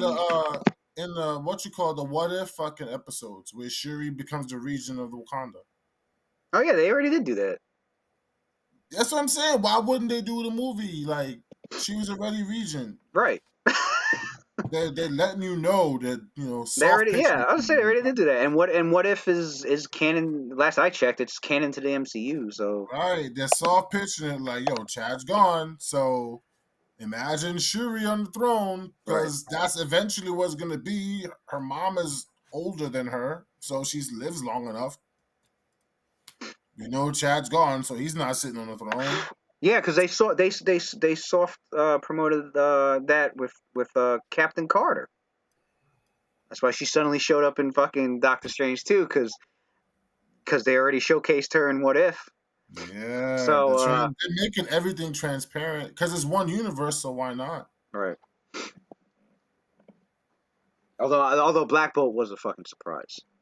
I was not expecting that movie. Yeah, I say yeah, because like I knew Reed Richards was going to be in there, and it was and I was definitely on board with the actor that they chose for him. I was on the same board. I was like, yeah, I could see yeah. He Reed was a Richards fan pick from like the jump, from way the before jump. fucking Marvel even So thought like about honestly, I was like at the edge of my fucking seat. Like, is it him? Is it him? And then he showed up. I'm like, I think I yelled. You were there. I think I yelled in fear. I was like, it. yes. I hope they keep him though, because like a lot of people are saying, he's just there for that variant of Reed Richards. They Yeah, might. and I'm leaning Yeah. towards thinking that too. Unfortunately, I know. I was like, um, man, I could see him in that role I so saw good. who they cast for fucking Mr. Fantastic, They casted somebody and already? yeah, they're at least there's a rumor Oh, that they okay. were thinking of putting Henry Cavalli as Mr. Fantastic, but then it was also rumored that he would play something else in Marvel instead of Mr. Fantastic. But either way, I was like, he doesn't look anything like Reed Richards. No, wait, Henry who? Cavill? Henry Cavill? Or Cavalli? Henry Cavill, there we Henry go. The Cavill? dude from Superman? Superman. Yeah. No. Oh, I would hate that. No, he's become the face of Superman, though. That's the problem. And They now can't he's use the him. face of Geralt. Yeah, from The Witcher. Mm-hmm. which I haven't seen yet. Me neither, but I heard it's really I heard fucking. it's really good really too. good. I heard it too. Me and Carrie need to jump on that because I heard it was really good. You can actually play the game. Every time I hear about the games, everybody's talking about the third one, The Witcher third 3. one. It's the best one in the series. Witcher 3. So just skip the first two. Like I don't know. Yeah, no, you don't have to play the first two. You don't. Because I feel like I'm gonna be missing some lore if I don't play the first two. But it's so I'm guessing the Netflix show is mainly based off the third game anyway. I take it. Kind of a mix. Kinda. Is it more of a mix? Yeah, kind of. Okay. It was just like its own thing, where it just Yeah. influenced by the games. Yeah. Okay. Because the Witcher 3 takes place after the books, so Okay. that's why they give a lot of artistic liberty for it. Oh, that's right. It is a set of books first. I've always seen it as a damn video game, so it's like I forget it was a novel. I forget it was novels first. But yeah, I gotta check out that show. I need to see that. I'd rather watch that right now than fucking House of the Dragon. Like I just have no motivation for that. I have people ranting and raving. Oh my god! I'm like, okay, yeah, whatever. I felt the same way with Game of Thrones. You don't know, but I'm eventually gonna watch it. It's just. I mean, my thing is that if George R. Martin is even more influential, He is. he made me like fucking Ned Stark. He made me like Arya Stark. He made me like fucking Tyrion Lannister. He made me like so many. Well, no, just those characters for the most part. I don't give him shit about. Like, Yeah. he made me like. I mean, I didn't have any qualms with John, but like, he's like Basic. he's the lead hero. You know, like of course. John was so basic for me. I could You know not what I'm saying? stand that motherfucker. I was just But like, whatever, dude. You're basic. Arya all the way. like you know, like he made me like those characters. He made me like Daenerys. He made me like Drogo. That's why he died. No, Drake. No, It was Drogo. it was Drogo. Yeah, It was Drogo. Yeah, it Drogo. was Drogo. Aquaman. Yeah. Like I mean, I dug those characters. So I'm like, if he can make me like those characters, and he has even more influence now, then I'm willing to at least see, like, all right, what are you gonna create? What are you gonna make for me? Right. And honestly, I don't give him shit for like what happened with the show, other than he should have just finished the fucking books by now, so that they could actually have material to work off of. Because I don't know what the fuck they were working off of towards the end. But according to him, they stopped consulting him after season 4. And it's being brought up in the news again, even though he brought this up like a year or two ago already. He said this before, but apparently it's getting hype again now. But that he actually went to them and consistently told them, like, you need to make this show at least 10 seasons. You know, up to 13 was like he was saying like the max it should have been, and he was arguing for it to be at least 10. But the producers, the fucking the guys in charge, D&D, they didn't want to have any. They wanted to just stop everything right after season 8. They were done. They didn't want to bother with it or work on it anymore whatsoever. They just wanted to cut off from it completely. And I was like, damn. I was like, if they only had the right people to like finish the series, then you know it wouldn't be getting the flack that it's getting now. But no one can say it was entirely Martin's fault, because like he said after season 4 he hardly heard in his words, he said they ghosted him. They ghosted him after season 4. So season 5 to 8 they had no consultation with him. Damn. 0. Because I'm sure if they did actually consult him, we probably would have had a much different ending. Very much different ending. But yep, they ghosted him after season 4, and he argued. On top of that, he argued that they need to at least do 10 seasons. But they were like, no, we're gonna do our own thing. and then we're gonna leave, and then we're gonna try and do a Star Wars trilogy, and then we're gonna it's like, yeah. When they said that, everybody was like, no, you're already losing money just saying that. Ain't nobody. Oh, they backed off of that real quick. I think it was like a month after they said that they were like, "Yeah, no, we're not gonna do a story. Yeah, nobody's gonna fucking want you to do one. Get the hell out of here! How you gonna come over Game of Thrones and have the fucking nerve to be like, we want to do a Star Wars? Like, you trying to destroy Star Wars too? Like, get the fuck out of here! Yeah. Oh God, shoot! I mean, go ahead. You'll make Rian Johnson look good again.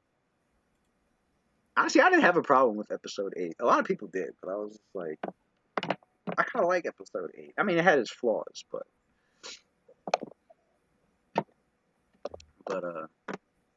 overall, anyway, time to, oh shit. Yeah, I'm All like right. that. Man. I need that sleep. All right, guys. Catch you All right, next bro. week. Peace.